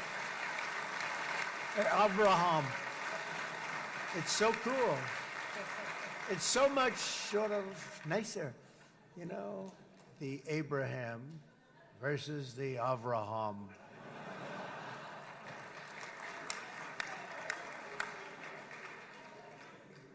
I just don't want to sound too sanctimonious when I do it, so, you know, I sort of split it up.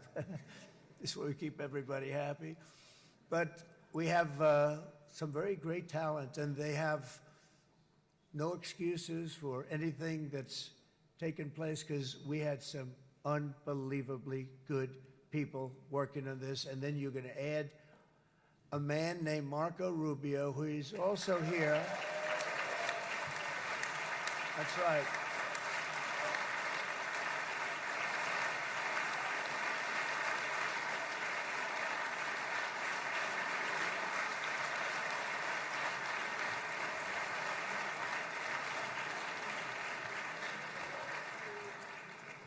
And I have a prediction that Marco will go down, I mean this, as the greatest Secretary of State in the history of the United States. I believe that. I believe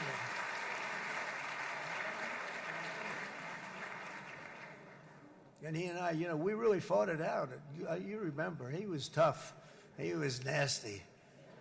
Who the hell thought this was going to happen, Marco, right? And now I'm saying he's going to go down as the greatest. He will. He was always smart and sharp, and people respect him. And then we have somebody who's young, but an unbelievable leader. I saw it a long time ago, and he's turned out to be even better than we thought. Right, Susie? I think even better.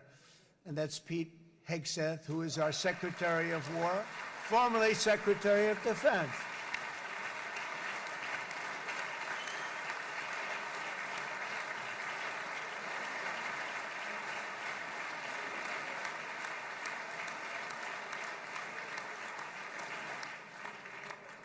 And as you know, we decisively won World War I. We decisively won World War II decisively. And everything in between and everything before it, we won everything. And then they had the brilliant idea of changing the name from war, you know, it was war, to defense. And with that went a certain thinking. And we fought in a very politically correct way after that. We always had the strongest military, and now we have a stronger military than we've ever had before. Because of my first term, I've totally rebuilt the military, every aspect of it. But we have, if you think, we settled 8 wars in 8 months. I'm now including this one, by the way, if that's okay. They may say, well, that was quick. Because yesterday I was saying 7, but now I can say 8. The hostages are back.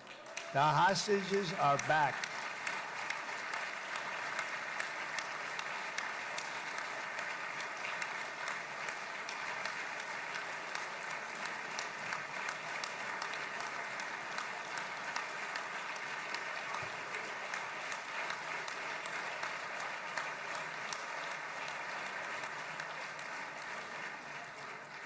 It is a good feeling. Isn't that nice to say? You know, I just said the hostage. First time I said the hostages are back. It feels so good to say it. But when you settle 8 wars in 8 months, that means you don't like war.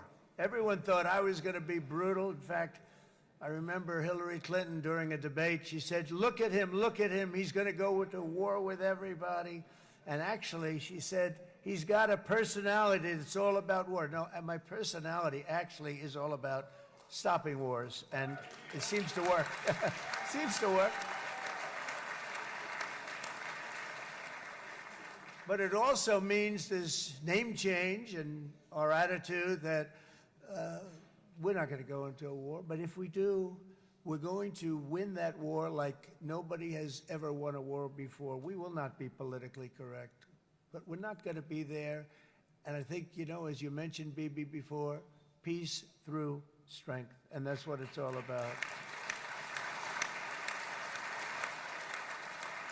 The United States has the greatest and most powerful military in the, right now, history of the world. I can tell you we have weapons that nobody's ever dreamt of. I only hope we never have to use them. I rebuilt the military. I was proud to do it, but some of the things I hated to do. I hated certain of the weapons because the level of power is so enormous. It's so dangerous, so bad. But we have to do what we have to do. We make the best weapons in the world, and we've got a lot of them. And we've given a lot to Israel, frankly. And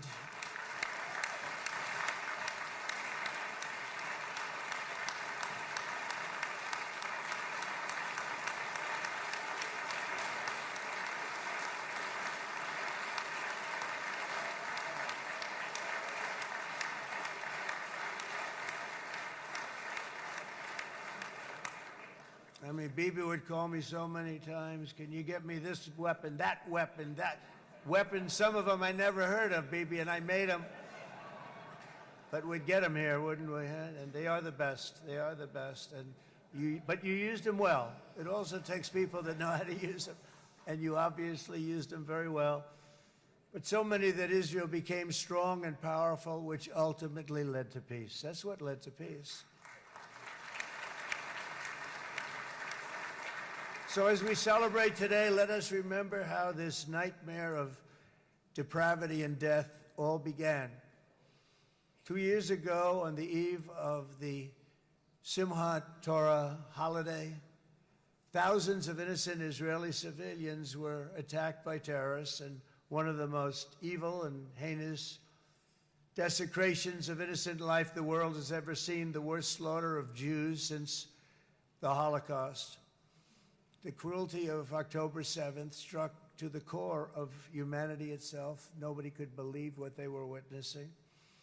The United States of America grieved alongside you, and we mourned for our own citizens who were so viciously taken that day. And to all the families whose lives were forever changed by the atrocities of that day, and all of the people of Israel, please know that America joins you in those two everlasting vows: never forget and never again.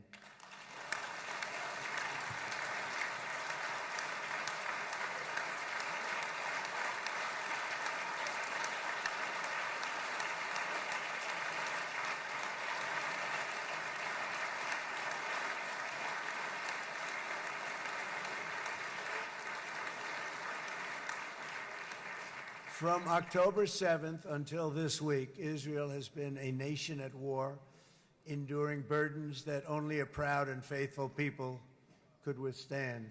It was a very tough period of time. For so many families across this land, it has been years since you've known a single day of true peace.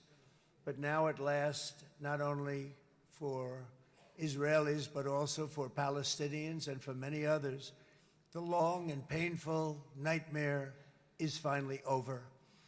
And as the dust settles, the smoke fades, the debris is removed, and the ashes cleaned from the air, the day that breaks on a region transformed, and a beautiful and much brighter future appears suddenly within your reach. This is now a very exciting time for Israel and for the entire Middle East, because all across the Middle East, the forces of chaos, terror, and ruin that have plagued the region for decades now stand weakened, isolated, and totally defeated.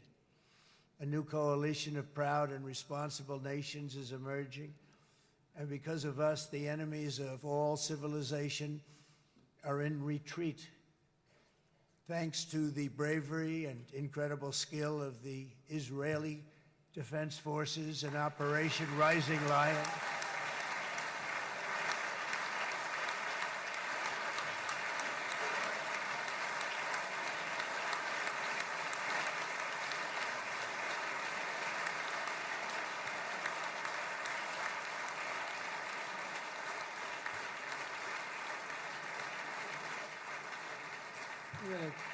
Guy's central casting. Let's put him in a movie. Look at him. Great job. And my people loved working with you. Loved it. They worked so well together. But many of Iran's top terrorists, including nuclear scientists and commanders, have been extinguished from this earth. And with Operation Midnight Hammer, boy, that's a great name for that, what we did. Last June, the United States military flew 7 of those beautiful B-2 bombers. They look so beautiful all of a sudden. They were always, I thought they were pretty planes. I had no idea they could do what they did. In fact, we just ordered 28 more of them. A little updated version. We ordered a whole pile of them. And almost 100 other planes went with them, including fighter jets. And we had 52 tankers, big, beautiful, brand new tankers that were loading them up 4 or 5 times. They've traveled 37 hours back and forth. Think of that. But we had tankers all over the sky for all the other planes. We had the F-22s, the F-35s, F-16s. We had a hell of a lot of planes.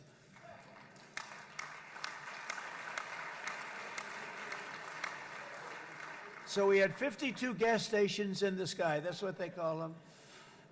I'll tell you, I wouldn't want to be flying one of them. We have our great General Raisin Cain right here. General, stand up. This guy. What a general.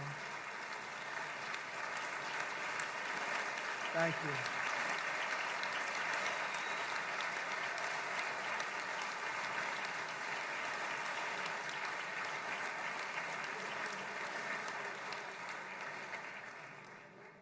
I asked General Cain, I said, you know, we're having problems with ISIS, and I was in Washington, and I asked, how long would it take to defeat ISIS? And my Washington generals told me, 3, 4, maybe 5 years, sir.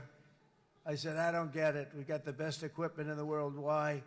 So I flew to Iraq, and I met with a man named Cain. He said, what's your first name? He said, they call me Raisin, sir. I said, wait a minute, your name is Raisin Cain? I've been looking for you for a long time. You gotta be kidding. So they told me 3, 4, 5 years to defeat ISIS. And I sit down with him and I say, why is it? I flew there in the dark of night. I landed, I'll never forget it. It was quite a trip. I'm glad I made it because I met him. I said, could I ask you, General? I come down. He's standing with another general and a sergeant. Everybody was like central casting. They could go into a movie right now. Between him and you guys over here, we could get rich making movies, okay? And they got along so great. That's the beautiful thing, that your military and our military, Bibi, got along so great. But I was told by the television generals in Washington, we have the best equipment in the world. Why is it taking so long? And they said, 4 years. I said, so let me ask you, Raisin, how long would it take you to defeat ISIS? Sir, we can do it in 3 weeks, but you'll probably have some time left over. I said, you gotta be kidding. What the hell are you talking about? They said 4 years. I said, well, sir, look, it's not my place to say, but you're asking me the question. What you have to do is you hit them from the west, you hit them from the north, you hit them from the south, you hit them above, you hit them below. I said, so why didn't they do it? And he didn't want to speak badly of his superiors, which is hard to believe they were his superiors. It should have been the other way around a long time ago, because he's the one that did Operation Hammer. It was flawless. It was flawless. It was absolutely flawless. And I said, so you really think you can do it in 4 weeks? Yes, sir, 100%. You have to do it differently than they were doing it. They were using one base and it was hundreds of miles away. And he says, we have all these portable bases all over the Middle East. And they didn't want to use them because they didn't want to offend the country where the portable, they wouldn't have even known what the hell the planes were going up, right? They wouldn't have known, but he said, no, they didn't want to defend anybody, offend anybody, and but we can do it in 4 weeks. I said, you sure about that? I'm going to call you back. I'll call you back on Monday. I'm going back to Washington. But you think 4 weeks? Yes, sir, I think we can do it in 4 weeks. We'll have time left over. So I call him on Monday. I say, you think you can do it? 4 weeks. I said, go ahead and do it. He did it. I'll tell you, he did it in 4 weeks, less than 4 weeks. So, General, stand up, please.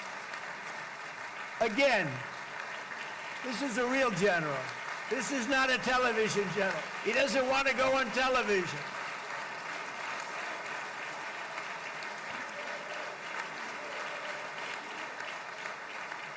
He doesn't want to go on television. I said the other guys love being on television. So we dropped 14 bombs on Iran's key nuclear facilities, totally, as I said originally, obliterating them. And that's been confirmed, and everybody understands it. Together we stopped the #1 state sponsor of terror from obtaining the world's most dangerous weapons. And if you think about it, if we didn't do that, and assuming we made the same deal that we have today, there'd be a dark cloud over this deal. And #1, it wouldn't happen because the other Arab and Muslim nations really wouldn't feel comfortable making the deal that we have now, right?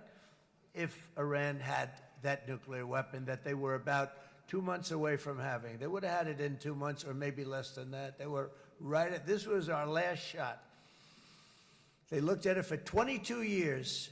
This was our last shot. The pilots told me that. They said, 22 years, sir. They looked at it. Our predecessors looked, they studied it. 3 times a year would do drills on that exact attack. And boy, did they get it right. But let's assume they didn't, and let's assume there was large-scale nuclear weapons in the hands of Iran. We couldn't be here today. Even if we signed the deal, which we couldn't do because a lot of people would not want to have anything to do with it, we took a big cloud off of the Middle East and off of Israel.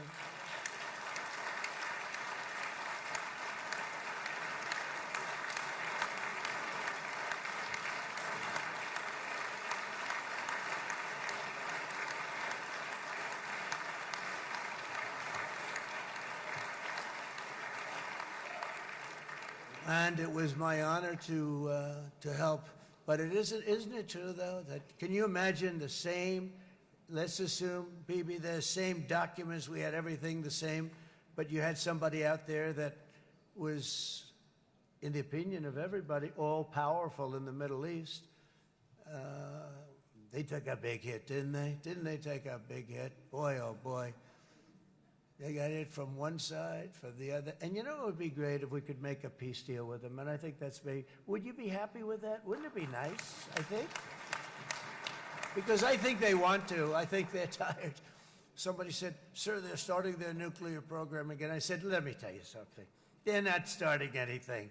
They want to survive. The last thing they want to do is start digging holes again in mountains that just got blown up and start. They're not doing it. They want to survive, okay? But I think we have a chance. Steve, you, and I think Jared, come on, I'll call you back for another one. We always bring Jared when we want to get that deal closed. We bring Jared, but Steve, you and Jared and the General and Pete and Marco, you'll get that deal done easy. I think that'll be easy. But first we have to get Russia done. We got to get that one done. If you don't mind, Steve, let's focus on Russia first, all right? We'll get it done. In Lebanon, the dagger of Hezbollah, long aimed at Israel's throat, has been totally shattered.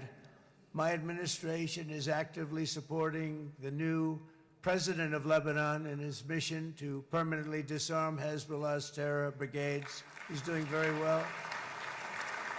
And build a thriving state at peace with its neighbors, and you're very much in favor of that, I know, and it's good things are happening there, really good things. And with this week's ceasefire, we've achieved the most challenging breakthrough of them all, the most challenging breakthrough maybe ever. I mean, I've never seen anything like it. I've been involved in a lot of success. I have never seen anything like what's going on today all over the world. People are dancing in the streets, not just in Israel.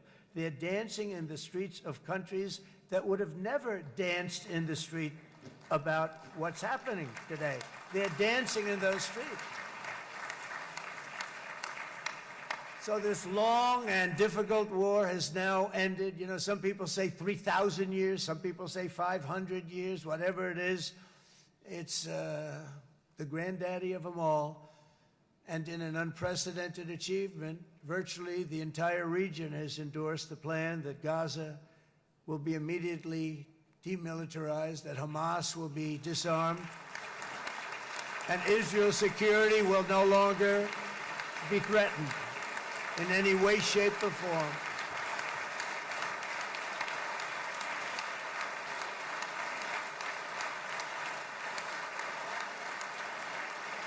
So Israel, with our help, has won all that they can by force of arms. You've won. I mean, you've won. Now it's time to translate these victories against terrorists on the battlefield into the ultimate prize of peace and prosperity for the entire Middle East. It's about time you were able to enjoy the fruits of your labor. Mr. Opposition Leader. I said he's a very nice opposition leader. I think, no, he's a nice man. Bibi, he's a nice man. Good. He knows what he's doing, right? No, a very nice guy. Well, see, now you can be a little bit nicer, Bibi, because you're not at war anymore, Bibi.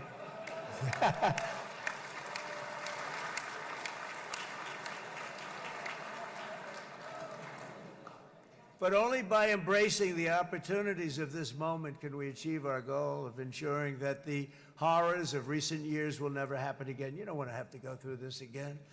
8 years ago, I came to this region on a very special first trip abroad as the President of the United States. I came here very early at your request. I addressed the leaders of the Arab and Muslim world gathered in Saudi Arabia and said that it was time to build a future free of the grip of extremism and terror. And interestingly, right now, as soon as I'm finished, I'm quite late. You've kept me quite late between opposition leaders and Bibi's brilliant but very long speech. I thought I was going to run up here, make a speech, and then head to Egypt.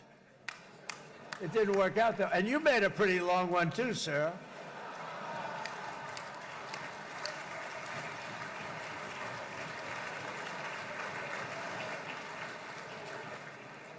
But I liked what you all said. It could be worse. Supposing on top of it, I didn't like what you said. That would be no good, Ron, would it?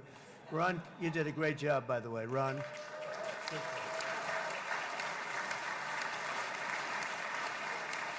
Yeah.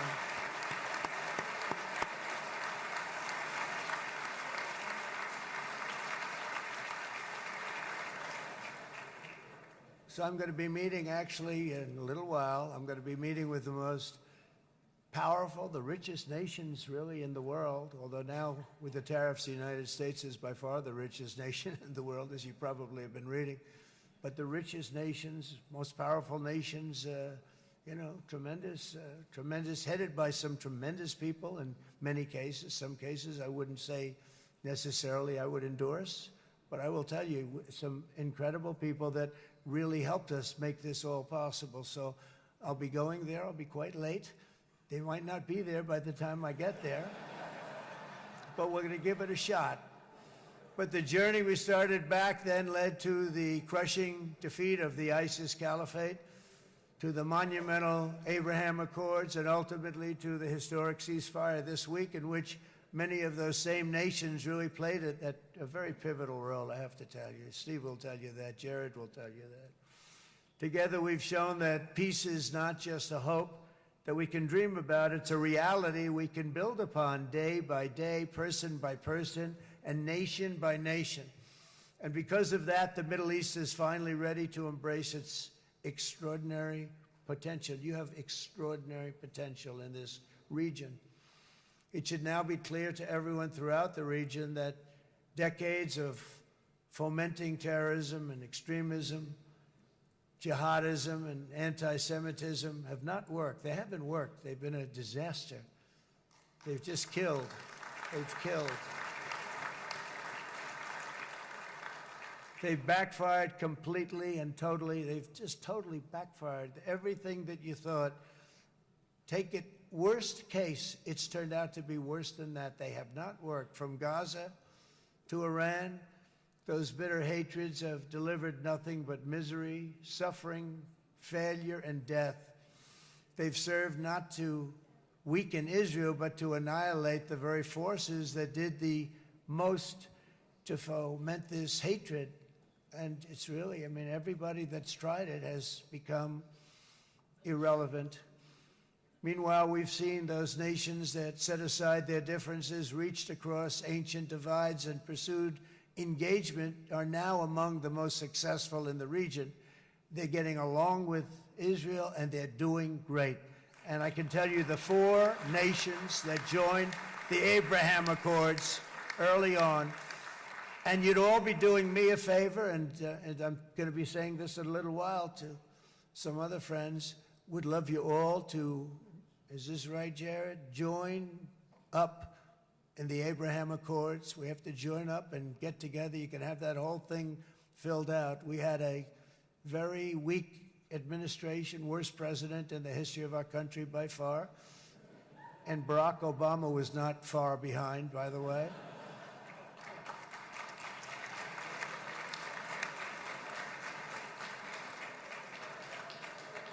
And they did nothing with this incredible document, the Abraham Accords, but now you can fill them up. Now you have peace, you have people that really like Israel. I'll tell you what, and they like Israel a lot more today than they did even 5 weeks ago. You've made a lot of, you've come back. You've come back strong, because it was getting to be a little nasty out there in the world, and ultimately the world wins. You can't beat the world always. I would say to Bibi, it's now time, and he understood it better than anybody, because ultimately, you know, the world's a very big place. And I've said a lot. I said, this piece of land is very small. It's unbelievable what you've done with that tiny, you look at a map even of just, not the world, the Middle East, and you have this little dot. And think of what you've done. It's incredible. It's incredible.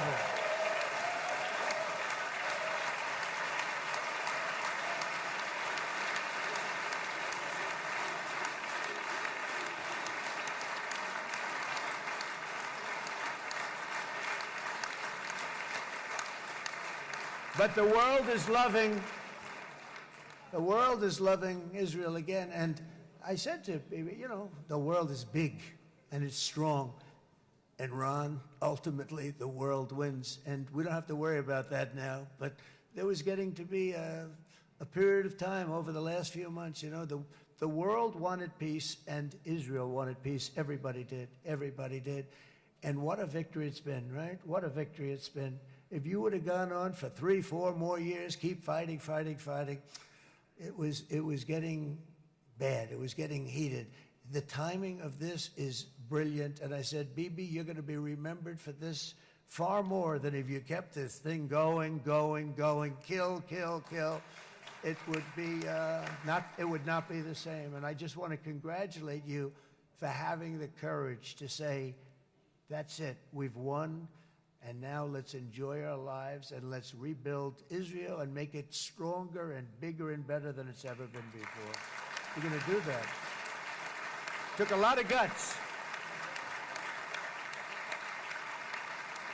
And the choice for Palestinians could not be more clear. This is their chance to turn forever from the path of terror and violence. It's been extreme, to exile the wicked forces of hate that are in their midst, and I think that's going to happen. I've met some people over the last couple of months that want to see it happen very much, and after tremendous pain and death and hardship, now is the time to concentrate on building their people up instead of trying to tear Israel down. We don't want that to happen again.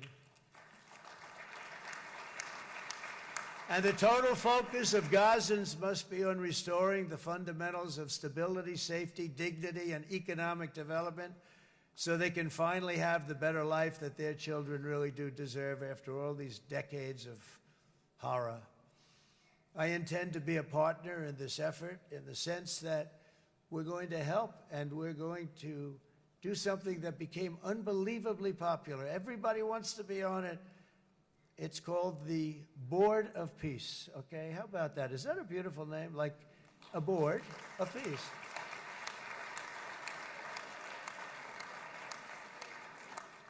The only bad thing from my standpoint, every single nation involved has asked me to be the chair, and I'll tell you, I'm very busy.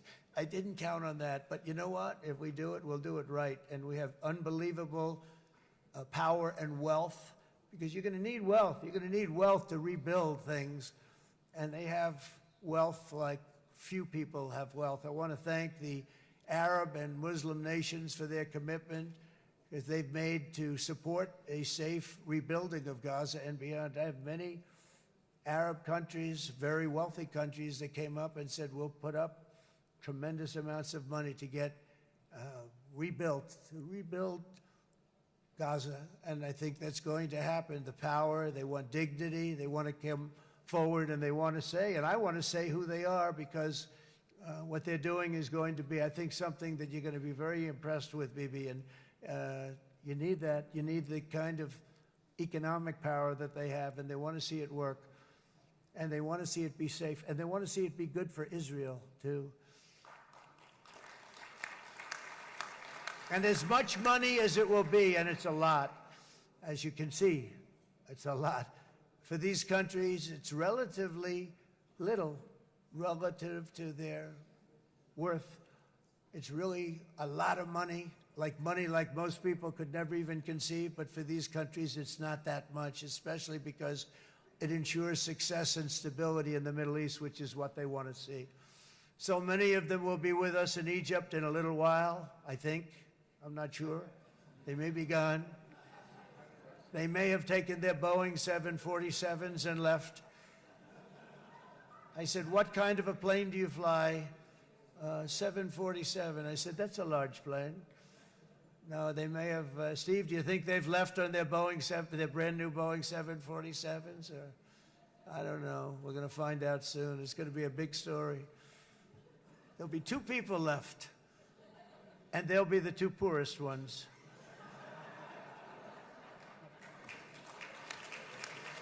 But it will be the wealthiest and most powerful group of nations.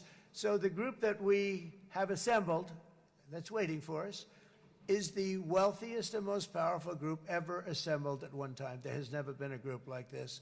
And they're only looking for good. They want good. They're going to do good. And as those commitments are made, I'm going to let the world know who's doing it, because they really deserve to get the credit. And some of them probably won't want the credit, but they deserve it. It's more obvious than ever that the productive and responsible nations of this region should not be enemies or adversaries. You should be partners and eventually even friends, and that's what's going to happen. I know it. Together you can stand against the forces of chaos. Yeah, you go ahead. That's an important point.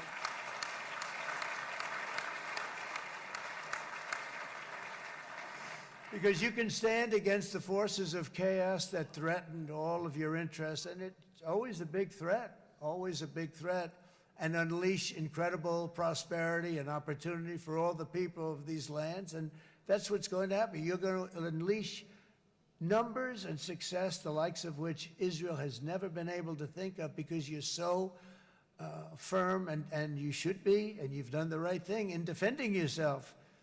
You're not going to have to worry so much about it. You've won, and now you can build, and you can do things that you never even thought possible. When you put that genius into doing something else, it's going to be something it's going to be a miracle. The miracle in the desert, it's going to be amazing. And it already is in a true sense.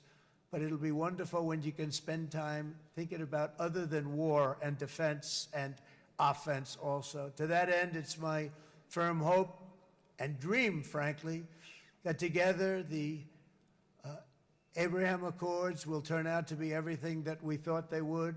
Those 4 countries were very, very brave in doing it. They did it at a very early point, and every single one of them benefits unbelievably financially. And if you notice, even in this bad period that we just went through, they all remained a member of the Abraham Accords. They've done unbelievably well. And you know who you are, and I want to thank you. And they've stayed because of loyalty, but they've also stayed because it was really good business. They've made a lot of money being members, and you're going to all, I hope that every one of the countries that we're seeking, Jared, I hope they join quickly. No games, no nothing. Just join, get it. It's going to be a great peacemaker. It's really going to bring it together beyond anybody's wildest dream. So instead of building fortresses to keep enemies at bay, the nations of this region should be building infrastructure to weave your commerce closer together, because you've got to compete with the big world out there in commerce now. It's a different kind of competition. Instead of making weapons and missiles, the wealth of this region should flow to schools and medicine, industry, and frankly, the new hot thing, artificial intelligence. It's a lot of intelligence you're going to have to be thrown off to pay back these sums of money that they're doing. But that's really the hot one. And I might say that the United States, a year ago, was a dead country. I say it to people. I heard it first from the King of Saudi Arabia. I then heard it from UAE. I heard it from Qatar. I heard it from many other countries. A year ago, the United States of America was a dead country. Now it's the hottest country anywhere in the world. It is the hottest. There's no question about it.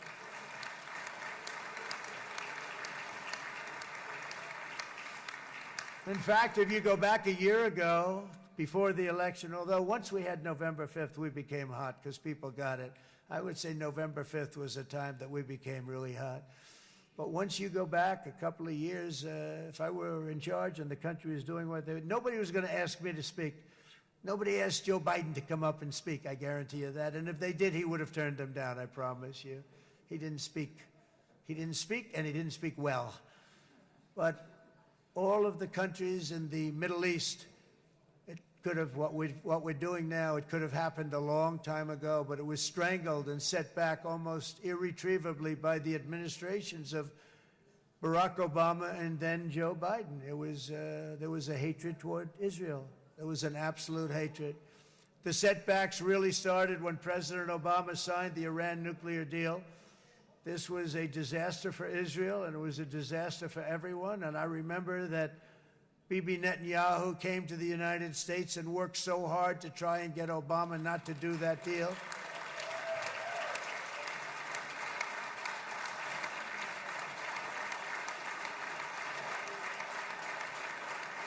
He worked so hard. But it was like talking to a wall. I remember him telling me it was like talking to a wall. They wanted to go with Iran. They chose Iran, frankly, over a lot of other good nations, but specifically Israel. And that was the beginning of a very bad period of time. You had Obama go out, and the Iran nuclear deal turned out to be a disaster. And by the way, I terminated the Iran nuclear deal, and I was very proud to do it.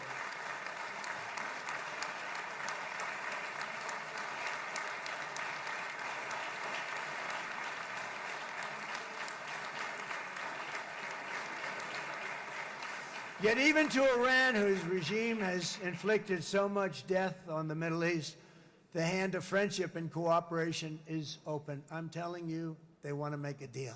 That's all I do in my life. I make deals. I'm good at it. I've always been good at it. And I know when they want. Even if they said, we don't want to make a deal, I can tell you they want to make a deal.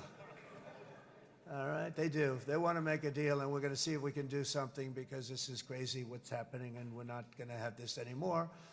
Neither the United States nor Israel bear the people of Iran any hostility. We merely want to live in peace. We don't want any looming threats over our heads, and we don't want to even think in terms of nuclear destruction. It's not going to happen, never will happen. There's nothing that would do more good for this part of the world than for Iran's leaders to renounce terror, stop threatening their neighbors, quit funding their militant proxies, and finally recognize Israel's right to existence. They have to do that. They have to do that. And to Iran, and as you know, this is not said out of weakness. There's no weakness. But I'm going to say this, that we are ready when you are, and it will be the best decision that Iran has ever made. And it's going to happen. It's going to happen.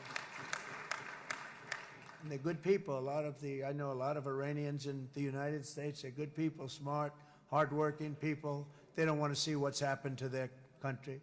The story of fierce Israeli resolve and triumph since October 7th should be proof to the entire world that those who seek to destroy this nation are doomed to bitter failure.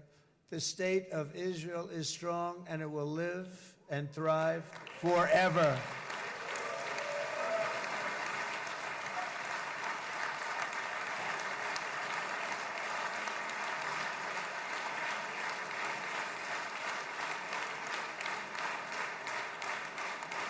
And that is why Israel will always remain a vital ally of the United States of America. Israelis share our values, field one of the world's most powerful militaries. You really do. You have an amazing, what a job you've done. And have one of the most innovative economies on earth. Those are just a few of the reasons why I'm proud to be the best friend that Israel has ever had, and they all say it. In the White House. They all say it. I guess it's true because everybody says it, baby. You said it today. Thank you. But as president, I terminated the disastrous Iran nuclear deal, and ultimately I terminated Iran's nuclear program with things called B-2 bombers. It was swift, and it was accurate, and it was a military beauty. I authorized the spending of billions of dollars, which went to Israel's defense, as you know. And after years of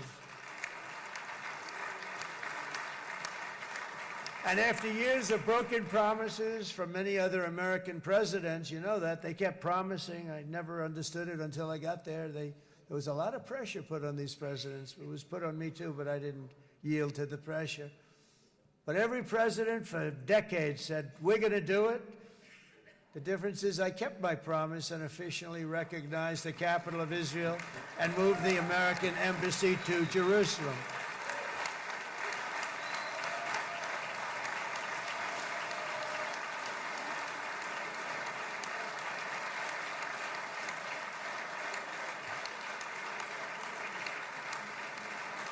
Isn't that right, Miriam? Look at Miriam. She's back there. Stand up, Miriam. Stand up.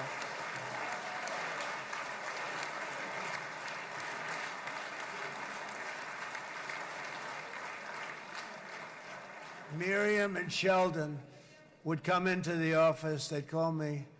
He'd call me. I think they had more trips to the White House than anybody else I can think of. Look at her sitting there so innocently. She's got $60 billion in the bank. $60 billion. And I think she's saying no more. And she loves Israel, but she loves it, and they would come in, and her husband was a very aggressive man, but I loved him. He was a very aggressive, very supportive of me. And he'd call up, can I come over and see you? I say, Sheldon, I'm the president of the United States. It doesn't work that way. He'd come in, and we would do. But they were very responsible for so much, including getting me thinking about Golan Heights, which is probably one of the greatest things to ever happen to Israel.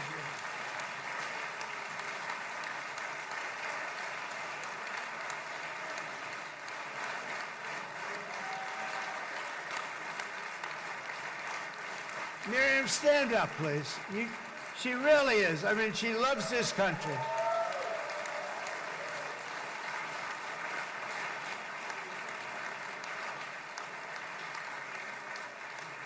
She loves this country. Her and her husband are so incredible. We miss him so dearly. But I actually asked her, I'm going to get her in trouble with this, but I actually asked her once, I said, so Miriam, I know you love Israel. What do you love more, the United States or Israel? She refused to answer. That might mean Israel. I must say.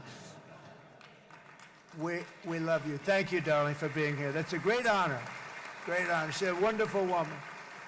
She is a great woman. I've always stood for the people of this community, and I always will. I'll always be with you. I'm always going to be with you. I guess maybe something could happen to change my mind. Somebody that's really stupid gets into office and wants to do really bad things, but that's about it. We don't think we're going to have that happen. I hope we're not going to have that happen. And this man is a good man right here. These two men are good men right here.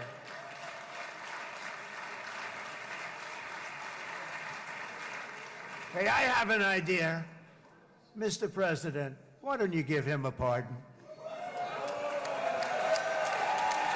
Give him a pardon. Come on.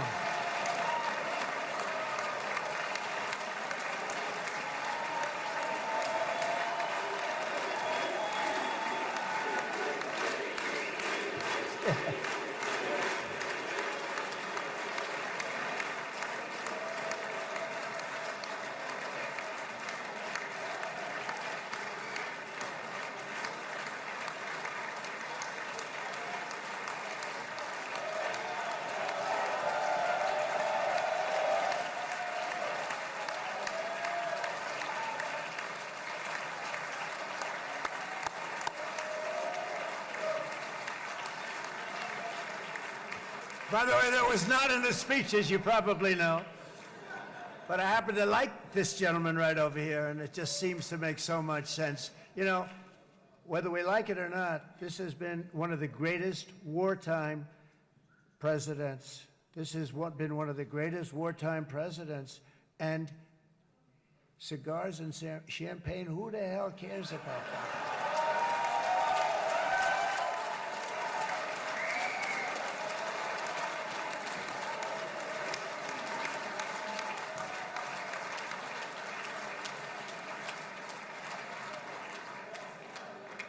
All right, enough controversy for the day, right? Actually, I don't think it's very controversial. So, you know, I mean, I see so popular. You are a very popular man. You know why? Because you know how to win.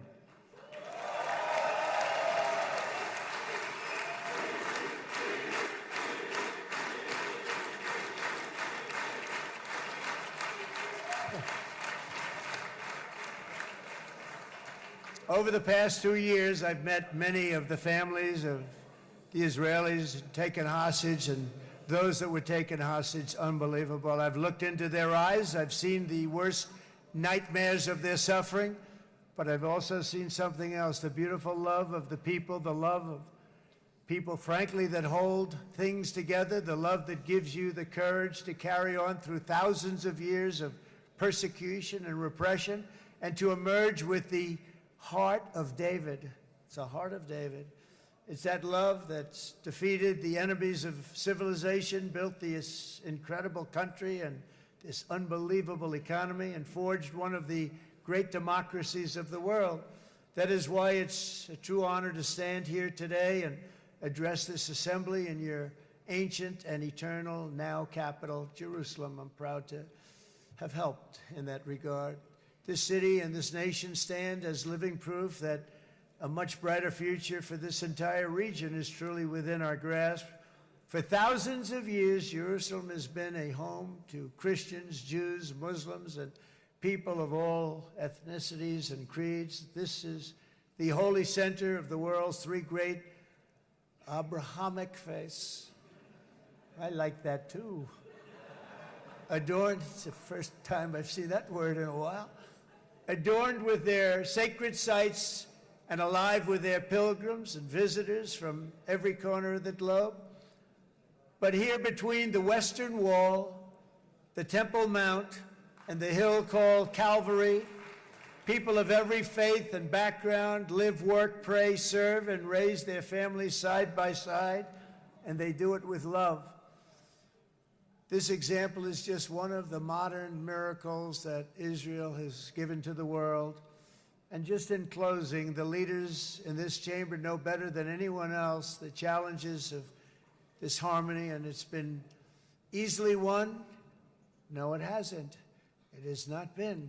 It's been so tough, but it has been, some say, a miracle. What you've done is a miracle. Look at your size.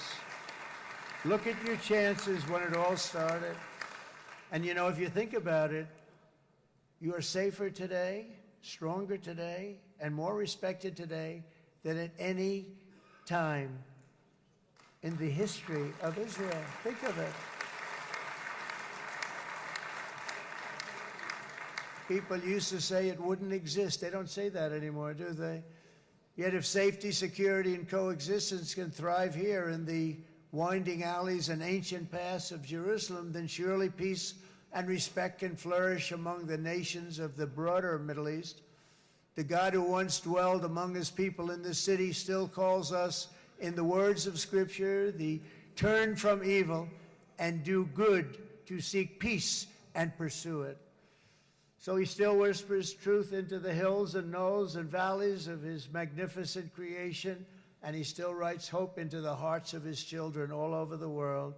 And that is why even after 3,000 years of pain and conflict, the people of Israel have never given up from the threats of Zionism, from all sorts of threats.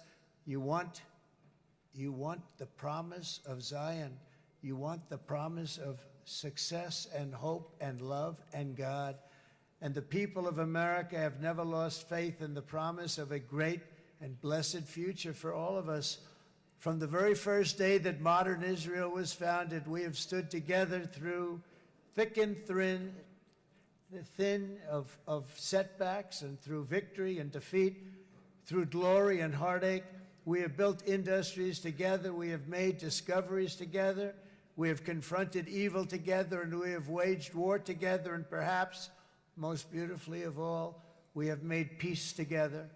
And this week, against all odds, we have done the impossible and brought our hostages home.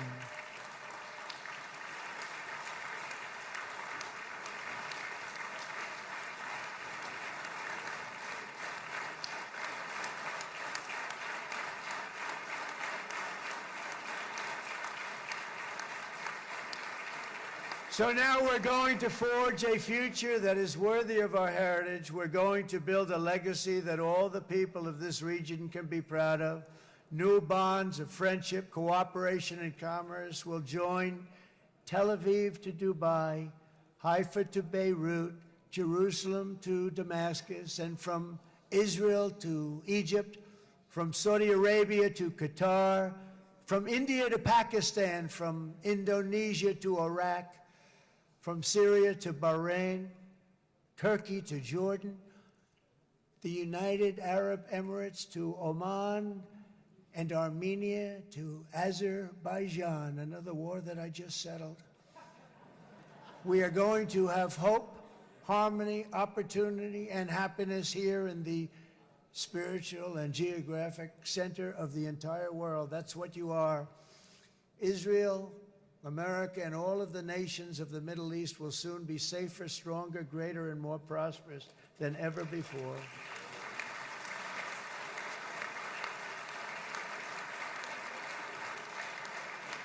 And I want to thank you all once again for this exceptional honor. This has been truly an honor. It's seldom that a president is invited to do this.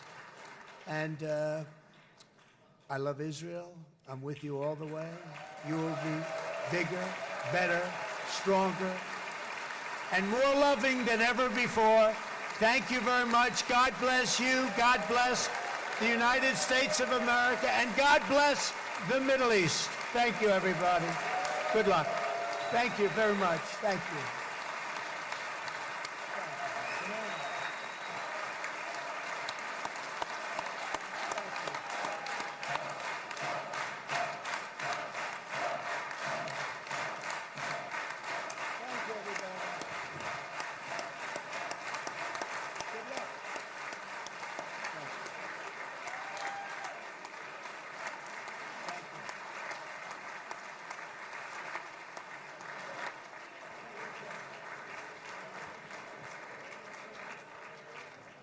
אני מודה לנשיא ארצות הברית של אמריקה על דבריו. I'm thanking חברות וחברי הכנסת, תם סדר היום. הישיבה הבאה תתקיים ביום שני, כ"ח בתשרי התשפ"ו, 20 באוקטובר 2025 בשעה 16:00. חג שמח ובשורות טובות.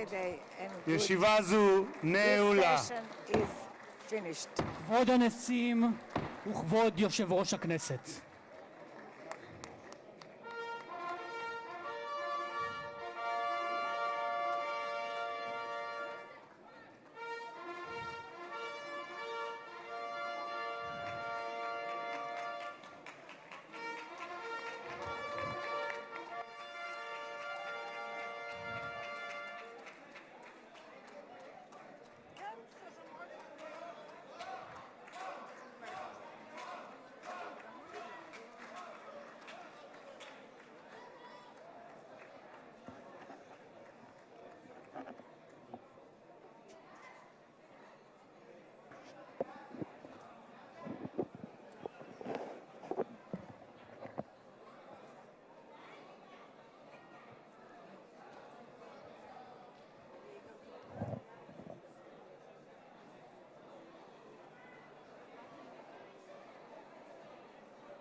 קהל נכבד, לא תתאפשר יציאה מהכנסת עד ליציאת פמליית נשיא ארצות הברית מהמשכן.